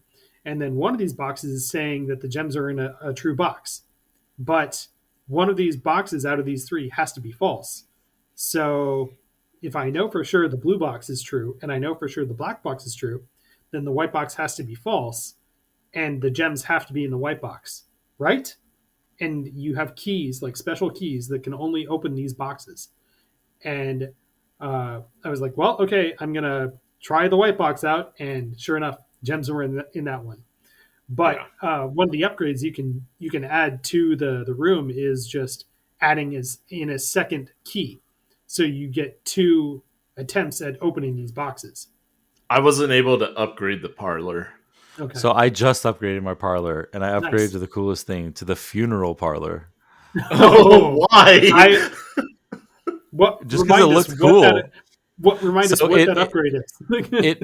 It changes, first of all, the room to like, there's a coffin in the room, and it's a red room now, so it counts as one of the red rooms. But if you open the correct box, you get the same number of gems as you have red rooms currently drafted for that day. So I got like 5 gems yesterday when I was like did my first draw from that room. Another similar upgrade that I didn't know, like, is this interesting or not, is I changed the guest room to the Geist room. Did you do that? I did that, yeah. And then there's this spooky like ghost over the bed, but it's like see-through. It's nothing. It's like nothing else in the game. Yeah, I mean, maybe there's more, but did not get that option. The first time I played, I was able to upgrade the spare bedroom to a green room, but I never got that option again in my second run. Interesting. Okay. Yeah, so there's upgrades like that I'm like, I don't even know if this does anything, but it's interesting. Well, the Geist bedroom now, instead of the guest bedroom, it now holds a pair of dice, and the dice will let you re-roll rooms or re-roll your draw. So that's very helpful. But like any other extra puzzles that really like have your attention, and these are like puzzles that I haven't solved yet. Here's one that I'll bring up. So let's go back to the chessboard that is beneath the mansion. And you choose one of those 6 perks and you run with that chess piece for a while. And then let's say, you knock down that wall that has the word castle on it. Did either of you actually try the act of castling in that room? And if you don't understand what I mean, that's okay. I don't understand what you mean. I know what you mean by the chess term, but do you just like put the pieces on the board and then do a castle? So if you go down there and solve that like chess arrangement, so you're able to reveal the chess pieces again, and like you can do this as many times as you want. On like on one run you can do it, and then on another run you can reveal the pieces again to choose a different boon. I don't think the knight is very useful after you've used up those battle axes. So I recommend changing it to something else. But you go down there and you switch the knight out for something else. Let's say you choose the king, and then on another day you go back down there after you've drawn the right rooms again to reveal all the chess pieces, and you choose the rook. And if you do this, and you choose the king and the rook, or the rook and then the king, the pieces themselves on the wall castle, and they switch places. And then the bishop piece disappears, and a hole in the wall reveals itself, and you go down a stairwell to another puzzle. And this puzzle has a bunch of Moragi boxes these are like these little puzzle boxes that show up frequently in the game. And if you solve all of these, they each have a scrap of paper that has part of a poem written on it. You put the poem together, and that gives you a clue on how to unlock this giant coffin that's in the center of the room. Unlocking that coffin gives you a clock that you have to then input a certain code on, and the clue for that clock is in the poem also. Solving that gives you a black key, and what this black key does, I don't know. Like that's where I'm stuck right now. Like, that is where I'm at. And like this weekend, like just in the past couple of days, I got the black key, and I was like, okay, well, now what do I do with the black key?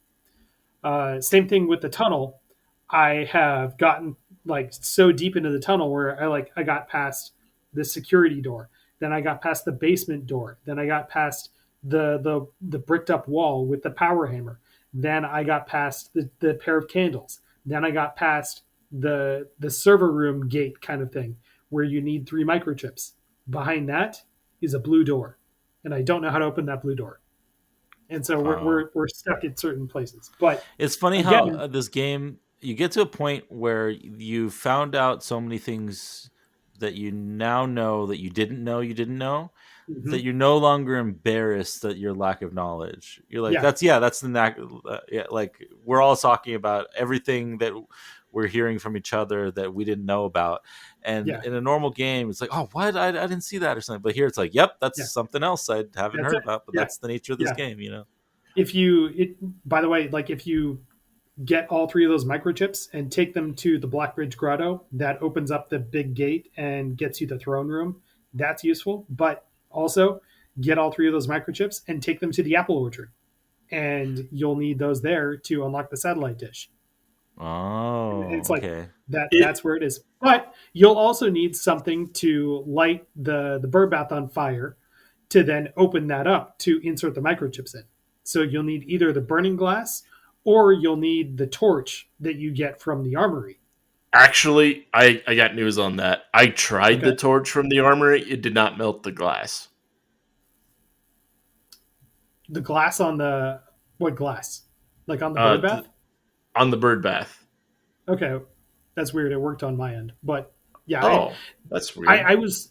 What was weird, though, is that it was kind of buggy in that it took me a few tries to get it lined up properly. So, that might be why it didn't work on my end. Possible, yeah. Can I also say another like red herring that I spent way too much time on? I was trying to power the arcade machine in the commissary. Blocks, yeah. Wait, does it work? It doesn't work, right? No, it doesn't work. Yeah, okay. I thought that was like for sure a thing in a mini game that works or something, because one of the letters says don't spend your whole time playing blocks. And then in one of the more recent developer notes for like updates or something, it mentioned like one very overhyped bad arcade game or something. And I was like, was that never out or something? Maybe you can do it now. Then maybe you can put in power to the commissary and turn it on. The commissary, maybe, but also I know that in the souvenir shop you can buy a copy of Blocks, but it is not unlocked yet. Yeah. And, do you know how to unlock it? Because I don't. As far as I know, it is like you have to wait for a patch update from the developers, and I don't know. Yeah. So it literally means out soon. Yeah. Okay. Because also, I don't think the commissary has a steam vent in it, so you wouldn't be able to power the arcade cabinet anyway. Okay. Yeah. And really, like, why is that arcade cabinet in the commissary? Shouldn't it be in the rumpus room? Yeah, or the billiard room, or... That's where you get change. I don't know. They just want you to spend it right back into the house.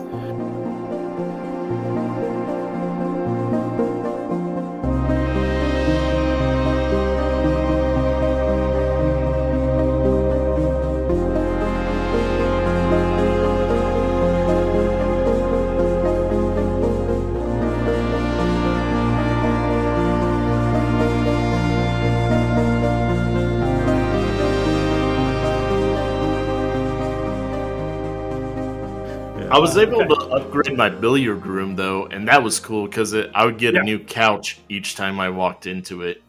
Wait a second, what? Yeah, every time an upgraded billiard room, each day a new couch was in it. It was a different couch. So what is the other feature added to this billiard room? So if you, the one I picked is if you end your day in the billiard room, you start off with the key card. Oh, okay. And I thought that was really nice. That is nice, yeah. I upgraded mine to the pool hall, and that adds in another set of hallways into my drafting pool. And I felt like that was pretty helpful in just me like getting more rooms that connected for the house. Yeah. How excited did you guys feel when you were able to fill out your entire mansion, every single room? I still haven't done it. Okay, cool. Like I've done it. That's fine.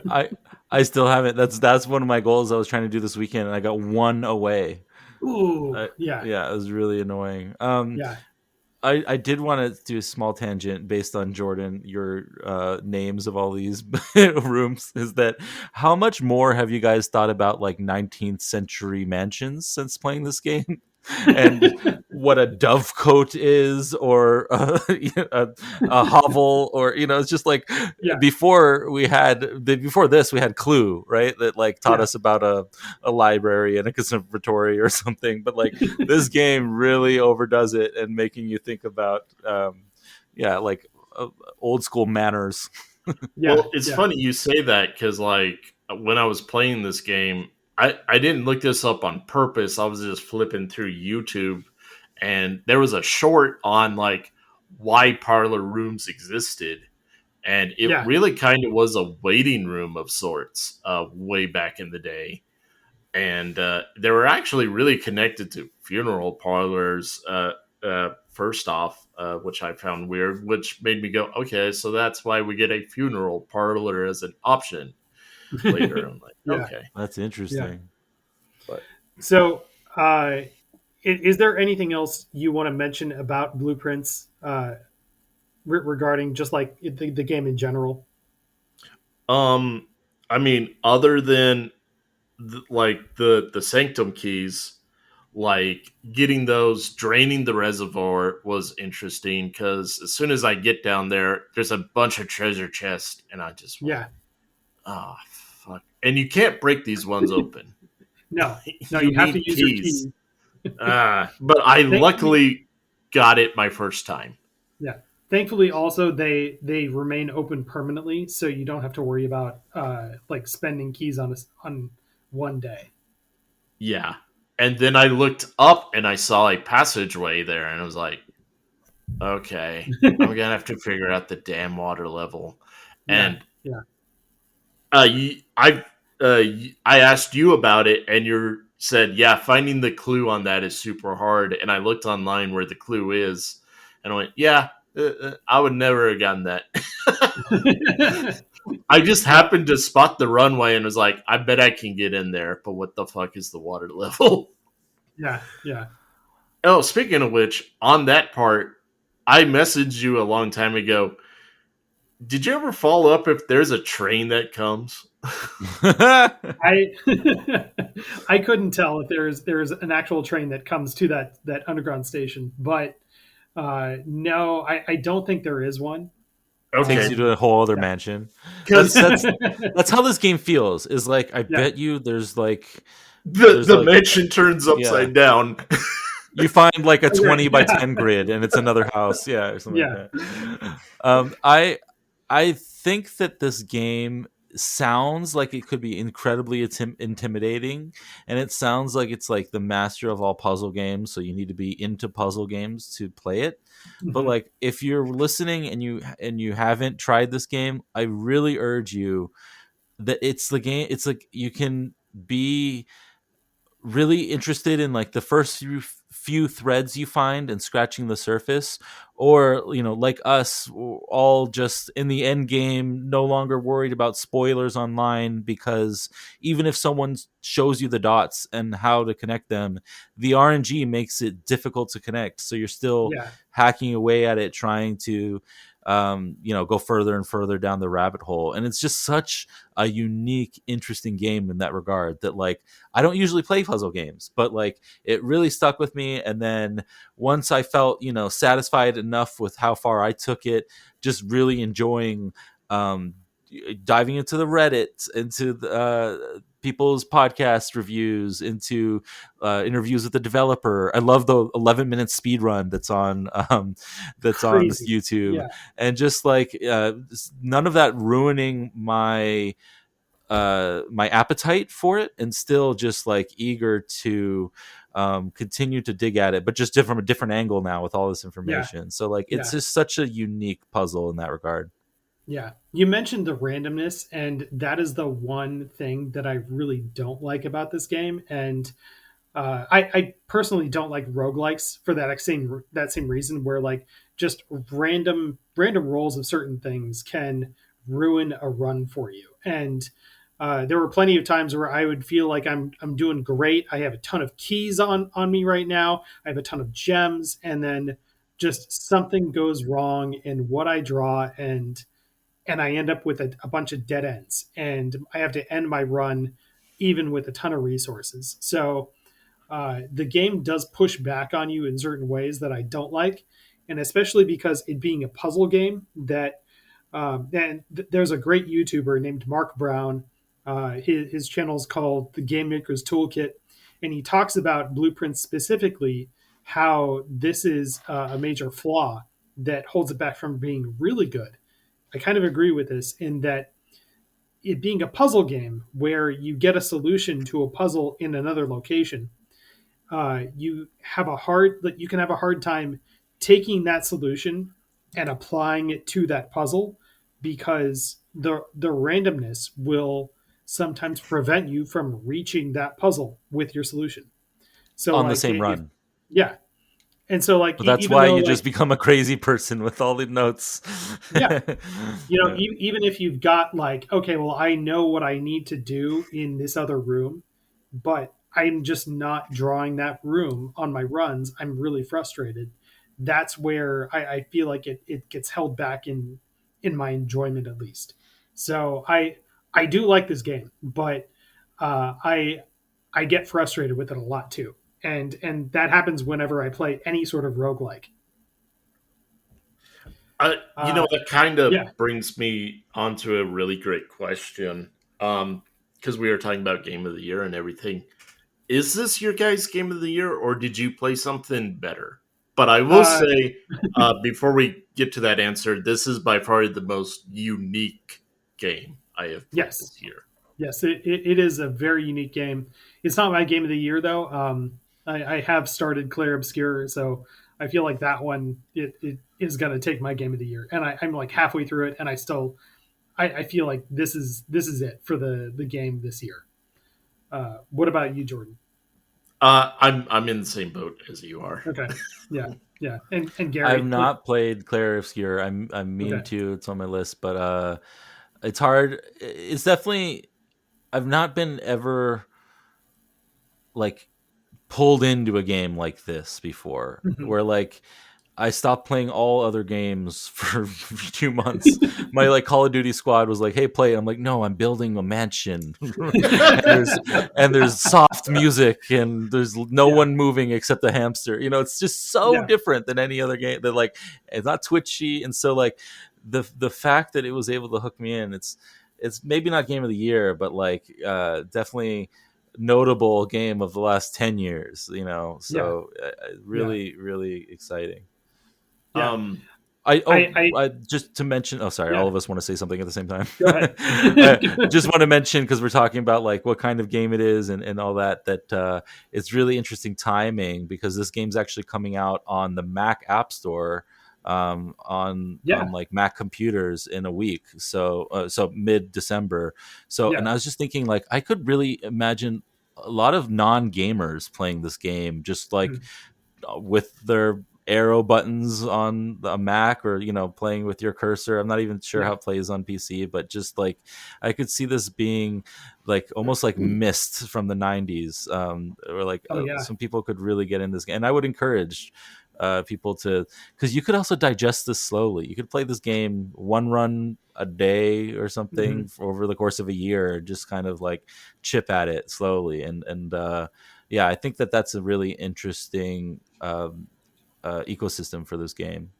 Yeah, that's usually what I've been doing, is just like I do a run every night, like before I go to bed, because it's kind of a relaxing and chill kind of game that helps me wind down. And also I feel like this game could be very well like received on mobile. So like it could be a very good phone game if they can figure out how to like pare it down enough to fit on a phone. They just let you have the magnifying glass at all times. Yeah. I think that's actually really doable, because I don't think this was a really big download, if I remember right. And the graphics, like we said, there's a running hamster and a few animations. It's not a graphically intense game by any means. It's all cell shaded. It did make me wonder, like, it's doing super well, and a big part of that is because of PlayStation Plus. But and Kevin, I asked you, do you play with your wife at all? And you say that a little, but you mostly do this on your own. What this game would have been like during the pandemic when everyone was stuck at home? like people would have like already, like anyone that played this, like the internet did solve a lot of this together, but this would have been a huge phenomenon during the pandemic, I think. Also, People had like, been like, I need to add a dovecote to my home. yeah. and like Carrie definitely was very excited. She told me this morning, like, she's been looking forward to this episode because she knows a lot of like what's been going on with this game. That she was very invested in just like watching me play it because she found it interesting. She did like seeing a lot of the puzzles show up in this game, like the parlor puzzles, and we would kind of like ponder them together. Same with the dartboard stuff. But like the deeper discovery stuff, she wasn't really involved in. She did see me scribbling in the notebook a lot, and like we did like figure out the if we count 8 small gates like puzzle, then we did like talk about that a lot. But she was just very entranced by the calmness and like the very chill vibe of the game. So she's excited for this episode. So Carrie, hope you enjoyed it. Us talking like crazy people for a couple hours. Yeah. But bouncing around a lot. both of you guys, like I tend to ask at the end of this, who should try Blueprints and how would you recommend this game? I mean, I already said before that, like, if you love board games, this is probably the game for you. Because it does things that only a video game can do with the whole search around in a physical space mechanic. But the way you build your mansion, it feels so board game like. Also, like, if you have a significant other that loves puzzles, I think this is a great once a week date night on the couch, just going over with another person. I bet the experience on that is like totally different than doing it solo. Oh yeah, totally. Gary, what do you think? Yeah, I mean, like I said, I'm not really a puzzle person, so it's hard to say like, oh, this is for puzzle box people, because I don't know if that would have made me interested. I think it was the PS Plus combination with just how many people were talking about getting sucked in so quickly to this game that I was like, okay, I gotta check it out. But like I said, if you ever played Myst and that kind of vibe, or you know what, it was something we haven't mentioned, is it's kind of like an escape room. So if you're like into escape rooms, like that, just kind of collecting clues, but just being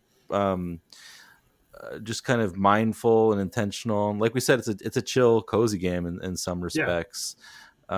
You mentioned almost a dark tone. I would say it's like a cold tone, not a dark tone, but like still, I don't know, maybe it's just like the Alps and where you are, but it's just it's a great game to try, I would say.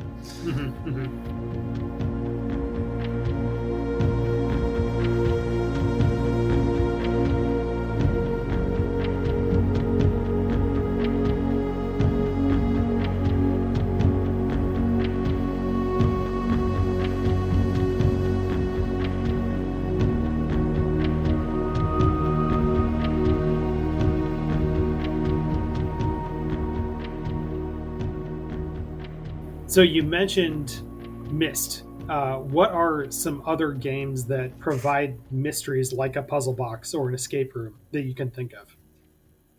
The closest I would compare this to that I've played is Inscription. Okay, yeah, that's a good shout out. Jordan and I had a great episode of Game Club a couple of years ago talking about Inscription. Oh boy, we can never escape this game. Actually, I found something buried in my backyard. You always want to see? Oh God, no! Don't put it in your computer, whatever it is. Okay.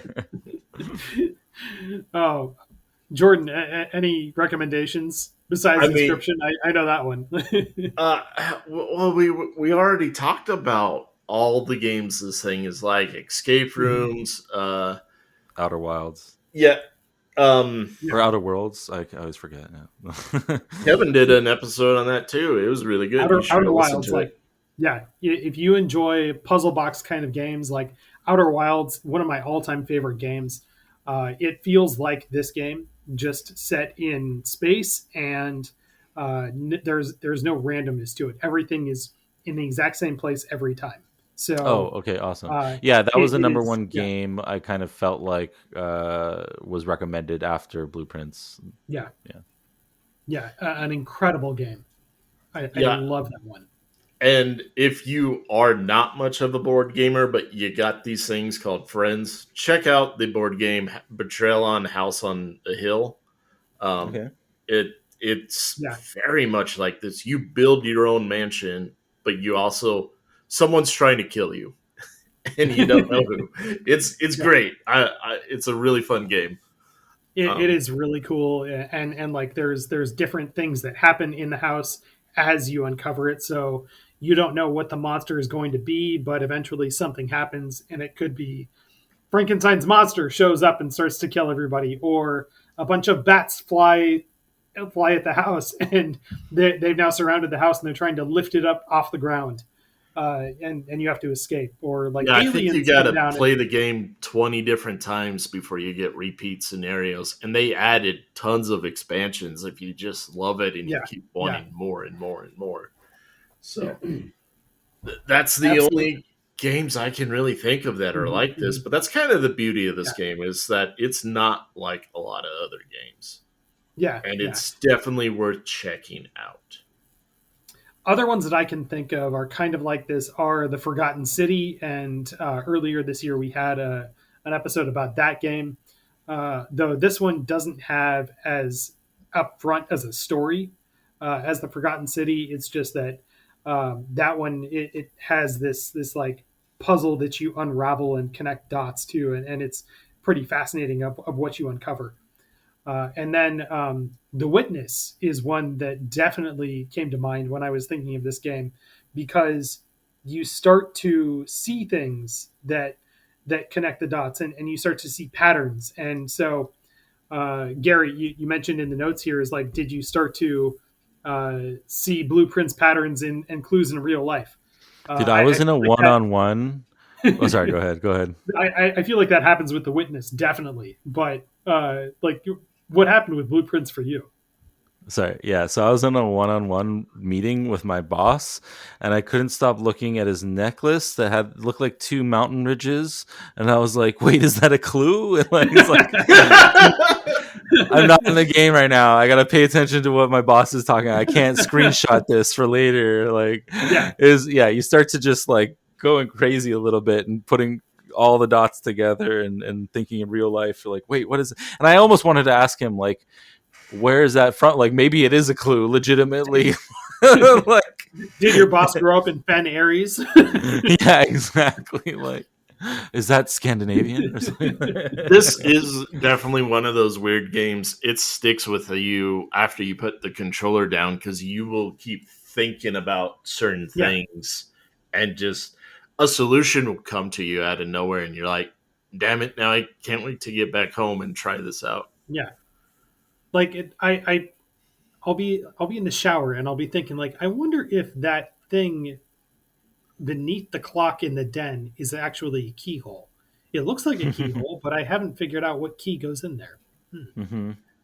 Anyway, I wonder if yeah. the hamster is the key to all of this. Are there any other games that you're playing right now that you'd recommend?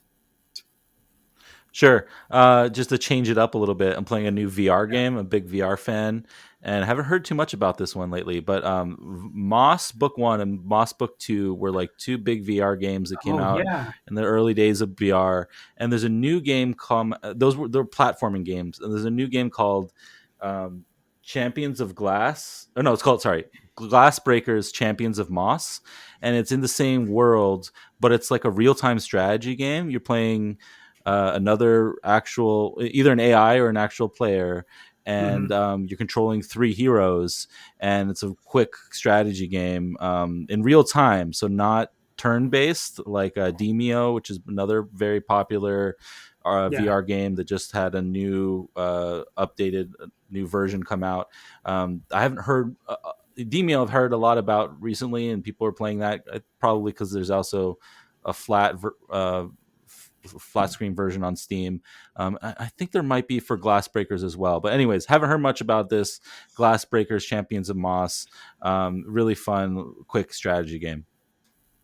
Yeah. Oh, yeah, and also cool. it's on Apple Arcade too if you have Apple Vision Pro. So easy way to just with that subscription. Yeah. Okay. Jordan, how about you? I'm finishing up with a game called Demon School. It's a indie-like version of Persona in a way. Okay. It is different from Persona, but it's like college age group. The gameplay is really fun, but I'm starting to think it's a little long in the tooth. But I'm right there at the finish line. Mm-hmm. Yeah. A game I'm about to start though. Once when I get enough money, Metroid Prime 4 is finally here, and I think I saw a tidbit. I need to see if it was actually said by someone, or if this was just bullshit. But they're not planning on DLC and maybe an update or two, which means this is prime candidate for last update review. Kevin, I see what you did there. Wow. Yeah. Prime candidate, huh? I'm sure me and someone at least will talk about this game in the coming year for sure. I can't wait. I'm super excited. Okay, cool. Also, quick shout out to Dispatch. Really loving finishing that right now. I can't wait to pick that up too. Yeah, just like such a fun, another really unique game that we're all blessed with at the end of the year, and rooting for that with all the Game Awards and stuff like that coming up this week. That's another one that I think would be a great date night kind of thing. It's like you and significant other playing it with my wife. It's my sneaky foot in the door to try and get her to finish It Takes Two with me after that, and then Split Fiction. Yeah. But like, here, you hold the controller for Dispatch, just like the muscle memory and just Only other one I can recommend right now that I'm playing is Expedition 33. I feel like that one has so far been my game of the year, and I'm only halfway through it. It's amazing so far. So highly recommend that. I feel like it's going to take all the awards, the Game Awards. Game Awards are going to be out by the time that this releases. So everybody listening right now, you'll know whether or not Expedition 33 is won, but I feel like it's going to take everything that it's nominated for. Yeah, it's just one of those darling years. Game. Yeah. I'm kind of glad you're really enjoying it, because you have gone on record saying that turn-based things are not your thing whatsoever. Right. Yeah. But like it is just so wonderful, and like the fact that it is turn-based in a sense, but it still gives you stuff to do during those turns feels really good. And like even last night when I like parried a really strong attack that was coming for me, I literally just go, yeah! And Carrie on the couch next to me was just like, great, honey, I'm proud of you. It was, she has told me that it's like, oh, I can do stuff in games that she can't. And she says that she is proud of me for doing some of that stuff. So that does make me feel pretty good. But yeah, Claire Obscure and Metroid Prime 4 both sound like awesome holiday games, and it sounds like we have an awesome month ahead of us. Yeah. So that game is fantastic. Also, looking ahead for next month on Game Club, and like this just came in, so not even you guys know this. In the notes it's blank right now, but for next month we are going to be talking about Somerville. And this is from some of the same developers of Limbo and Inside. And I kept seeing this on my list of games to play, and I just haven't gotten around to it. So I finally talked to somebody, and they said like, yeah, let's talk about Somerville. And so we're gonna be talking Somerville next month. It's a nice short game for us to fit into our busy holiday schedules, so that really helps. But I am looking forward to playing that one. Either one of you guys try Somerville at all? No, but I should. Okay. Yeah, not yet. Yeah. But that's it for me, what's coming up. Jordan, can you remind us what is happening for your podcast coming up? Yeah, so we changed it to Sage Temple, so that's just a moniker I kind of used to go by, and I'm kind of bringing it back. It's kind of a more of a place than a single podcast, because I might do a third podcast, maybe, but that one is not video game related. It's more about tabletop RPGs. I am making a tabletop RPG, and I'm trying to get people wanting to actually play test it and do a podcast while we play test it. So if you are interested in that, go to Sage Temple on Spotify or Sage Temple on Patreon. And the Patreon's totally free. You can just download the episodes that way, along with the episodes of the last update review and old game save.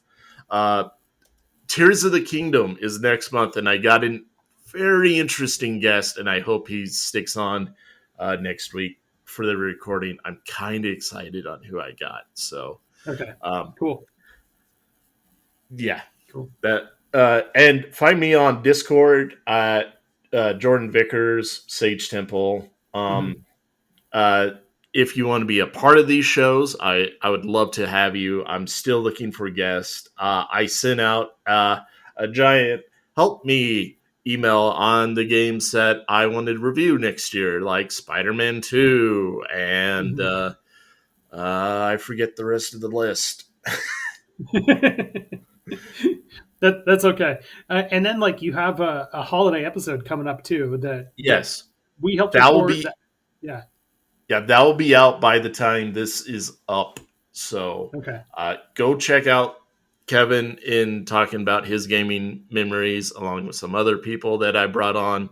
It was a fun time. I really enjoyed this episode. And yeah, all that will be out. Several hours of listening, all re-edited. I'm happy where everything is. Some very fond memories of when I drove out to GameStop at 3 a.m. on Black Friday with a Wii. Yeah. That's awesome. Running through Best Buy to grab a Dreamcast right before it got sunsetted. So much fun. But and then Gary, what's happening late? Like, can you remind us what's happening over on Frame Rate? Yeah, absolutely. So I'll be doing some year-end look backs for sure. I do a lot of kind of like tech look forwards and review, putting the dots together of like where we are and where we're going, especially on VR and stuff. That's part of the frame rate pun of the of the show. Best where you can find me is my Linktree. So Linktree/Gary SY, and then there you can find my Discord, my podcast. And if you're interested on guesting on Frame Rate, talk about a show or a movie or a game, that's also where you can contact me on there. I also have all my gamer links if you want to just squat up on PlayStation or Switch or Steam or MetaQuest or something like that. So yeah, everything's there on my Discord. And I'll be also adding a new gamer YouTube channel that I want to start up for my streams. Going to kind of separate out my Let's Plays from my personal YouTube, and planning on doing my last episode of Dispatch with my wife on there. So that's probably the next thing I'll have up. Yeah. But super thankful that you had me on here today, and mostly just to be able to talk about Blueprints. I mean, so happy to be on this podcast and chat with you guys. But this is definitely the game where you don't want to talk about it because you don't want to spoil anything, and then once you talk about it, just like floodgates open. So this has been just a great couple hours to chat with you guys. And at the same time, I also feel like anyone that hasn't played this and is still listening, they have not lost out on hearing us talk about any of this stuff. But a scratch of the surface. I feel like it is almost impossible to spoil this game because there's just too much to spoil. Even like it just keeps going and going. So for anyone that is listening, I hope you've enjoyed this episode. And if you want to learn more about the Trophy Talk network, please find us on Patreon. That's Trophy Talk Network. We also have a Discord where you can interact with all the shows. You can write in. You can share your platinum screenshots like Fate Prime did. So again, shout out to you, man. Big props for platinuming this game and doing all those challenges.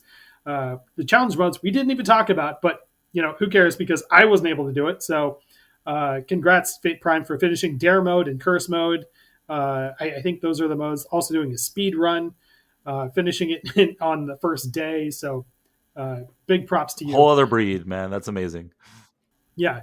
And anyone else listening, I hope you've enjoyed this episode. I hope you have a great day. And please remember to be excellent to each other.